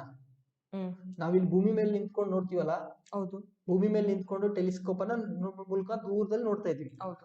ಈ ಬಾಹ್ಯಾಕಾಶ ದೂರದರ್ಶಕ ಅಂತಂದ್ರೆ ಇದನ್ನ ನಾವ್ ಎಲ್ಲಿ ಫಿಕ್ಸ್ ಮಾಡ್ತೀವಿ? ಸ್ಯಾಟಲೈಟ್ ಅಲ್ಲಿ ಫಿಕ್ಸ್ ಮಾಡ್ತೀವಿ. ಓಕೆ, ಆ ಸ್ಯಾಟಲೈಟ್ ಹಂಗೆ ಸುತ್ತ ಸುತ್ತ ಏನ್ ಮಾಡ್ಬೇಕು? ಈ ಟೆಲಿಸ್ಕೋಪ್ ಮೂಲಕ ನೋಡ್ತಾ ಇರ್ಬೇಕು, ಎಲ್ಲೇನಿದೆ ಅಂತ ನೋಡ್ತಾ ಇರ್ಬೇಕು. ಒಂದು ಭೂಮಿ ಸುತ್ತಲೂ ಸುತ್ತಬೇಕು, ಸುತ್ತ ಸುತ್ತ ಈ ಟೆಲಿಸ್ಕೋಪ್ ಆ ಕಡೆ ಈ ಕಡೆ ಏನ್ ನಡೀತಿದೆಲ್ಲ ಅದನ್ನೆಲ್ಲ ಸರ್ಚ್ ಮಾಡ್ತಾ ನಮಗೆ ಮಾಹಿತಿ ಕೊಡ್ಬೇಕು. ಸೊ ಅಂತಹ ಒಂದು ಬಾಹ್ಯಾಕಾಶ ದೂರದರ್ಶಕಕ್ಕೆ ನಾವೇನಂತ ಹೆಸರು ಕೊಡ್ತೀವಿ? ಜೇಮ್ಸ್ ವೆಬ್ ಅಂತ ಹೆಸರು ಕೊಟ್ಟಿದ್ವಿ. ಯಾರು? ನಾಸಾದವರು. ಓಕೆ, ಸೊ ಇದೇನ್ ಮಾಡ್ತಿದೆ ಅಂದ್ರೆ ಸೂಪರ್ ಅರ್ಥಗಳನ್ನ ಅಧ್ಯಯನ ಮಾಡುತ್ತೆ ಅಂತ ಹೇಳ್ತಾರೆ. ಯಾವುದು? ಈ ಜೇಮ್ಸ್ ವೆಬ್ ಅನ್ನುವಂತ ಬಾಹ್ಯಾಕಾಶ ದೂರದರ್ಶಕ ಏನನ್ನ ಅಧ್ಯಯನ ಮಾಡ್ತಾ ಇದೆ? ಸೂಪರ್ ಅರ್ಥಗಳನ್ನ. ಸೂಪರ್ ಅರ್ತ್ ಅಂದ್ರೇನು ಅದನ್ನ ನೋಡೋಣ. ಇದು ನಮ್ಮ ಭೂಮಿ, ನಮ್ಮ ಭೂಮಿ ಪಕ್ಕದಲ್ಲಿ ಇರೋದು ಸೂಪರ್ ಅರ್ತ್. ಅಂದ್ರೆ ನಮ್ಮ ಭೂಮಿಯ ಗಾತ್ರಕ್ಕಿಂತ, ನಮ್ಮ ಭೂಮಿಯ ಸೈಜ್ ಗಿಂತ ಎಷ್ಟು ಜಾಸ್ತಿ ಇರಬೇಕು? 2 ಪಟ್ಟಿಗಿಂತ ಜಾಸ್ತಿ ಇರಬೇಕು. ನಮ್ಮ ಒಂದು ಮಾಸ್ ಅಥವಾ ದ್ರವ್ಯರಾಶಿಗಿಂತ ಎಷ್ಟು ಜಾಸ್ತಿ ಇರಬೇಕು? 10 ಪಟ್ಟು ಜಾಸ್ತಿ ಇದ್ರೆ ಅವುಗಳಿಗೆ ಏನಂತ ಹೇಳ್ತಿದ್ವಿ? ಸೂಪರ್ ಅರ್ತ್ ಅಂತ. ಅಂತಹ 2 ಸೂಪರ್ ಅರ್ಥಗಳನ್ನ ಅಧ್ಯಯನ ಮಾಡುತ್ತೆ ಯಾವುದು? ಜೇಮ್ಸ್ ವೆಬ್ ಬಾಹ್ಯಾಕಾಶ ದೂರದರ್ಶಕ. ಯಾವ್ದು? ಒಂದು 55 ಕ್ಯಾನ್ಕ್ರಿ ಇ ಅಂತ ಹೇಳಿ. ಇದು ಹೆಸರು ನಾನ್ ಕೊಟ್ಟಿದ್ದಲ್ಲ, ಸೈಂಟಿಸ್ಟ್ ಕೊಟ್ಟಿದ್ದು. ಏನಿದು? Super earth. ಹೆಂಗಿದೆ ನೋಡಿ, 55 ಕ್ಯಾನ್ಕ್ರಿ ಇ ಅಂತ ಹೇಳಿ ಒಂದು. ಇನ್ನೊಂದು LHS 3844B ಅಂತ. ಈ ತರ 2 ಹೆಸರನ್ನ ಕೊಟ್ಟಿದ್ದಾರೆ. ಅವಾಗ ಏನಾಗ್ತದೆ ಪುಟಿ, ಇವ್ಗೆ ಹೆಸರು ಕೊಡಕ್ ಆಗಲ್ಲ, ಬೇರೆ ಬೇರೆ ದೇಶದವ್ರು ಕಂಡಿಡಿದಿರ್ತಾರೆ. ಸೊ ಅವ್ರಿಗೆ ಯಾವ್ದು ಹೆಸರು ಲೈಕ್ ಆಗುತ್ತೋ ಅಥವಾ ಸೈಂಟಿಫಿಕ್ ಆಗಿ ಹಿಂದೆ ಮುಂದೆ ಏನಿರುತ್ತಲ್ಲ ಅದನ್ನ ನೋಡ್ಕೊಂಡು ಈ ತರ ಹೆಸರು ಕೊಡ್ತಾರೆ. ನಾವು ನೆನ್ಪಿಟ್ಕೊಳ್ಳೋಣ, ಒಂದು 55 ಕ್ಯಾನ್ಕ್ರಿ ಇ ಅಂತ, LHS 3844B ಅಂತ ಹೇಳಿ. ಇವೆರಡನ್ನ ಅಧ್ಯಯನ ಮಾಡುತ್ತೆ ಯಾವುದು? ಜೇಮ್ಸ್ ವೆಬ್ ಅನ್ನುವಂತ ಒಂದು ಬಾಹ್ಯಾಕಾಶ ದೂರದರ್ಶಕ. ಅದ್ರ ಜೊತೆಗೆ ಸೂಪರ್ ಅರ್ತ್ ಅಂದ್ರೆ ಏನಂತ ಅರ್ಥ ಮಾಡ್ಕೊಂಡು, ಸೂಪರ್ ಅರ್ತ್ ಅಂದ್ರೆ ಏನಿರ್ಬೇಕು? ಸೈಜು, ಗಾತ್ರ 2 ಪಟ್ಟು ಜಾಸ್ತಿ ಇರಬೇಕು, ದ್ರವ್ಯರಾಶಿ ಅಥವಾ ಮಾಸು 10 ಪಟ್ಟಿಗಿಂತ ಜಾಸ್ತಿ ಇರಬೇಕು. ಓಕೆ, ಸೊ ಇದನ್ನ ಸ್ವಲ್ಪ ಇನ್ನಷ್ಟು ನೋಡಿದ್ರೆ ಇದೇನಪ್ಪಾ ಅಂತಂದ್ರೆ, ಇದು ಇಲ್ಲಿ ನೋಡು, ಇಲ್ಲಿ ಫೋಟೋದಲ್ಲಿ ಇಲ್ಲಿ ಟೆಲಿಸ್ಕೋಪ್ ಇದು, ಇದು ಸ್ಯಾಟಲೈಟ್. ಸೊ ಇದ್ರ ಮೇಲೆ ಕುತ್ಕೊಂಡು ಅದೆಲ್ಲ ನೋಡ್ತಾ ಇದೆ, ಚೆನ್ನಾಗಿ ಬಿಡಿಸಿದ್ರೆ.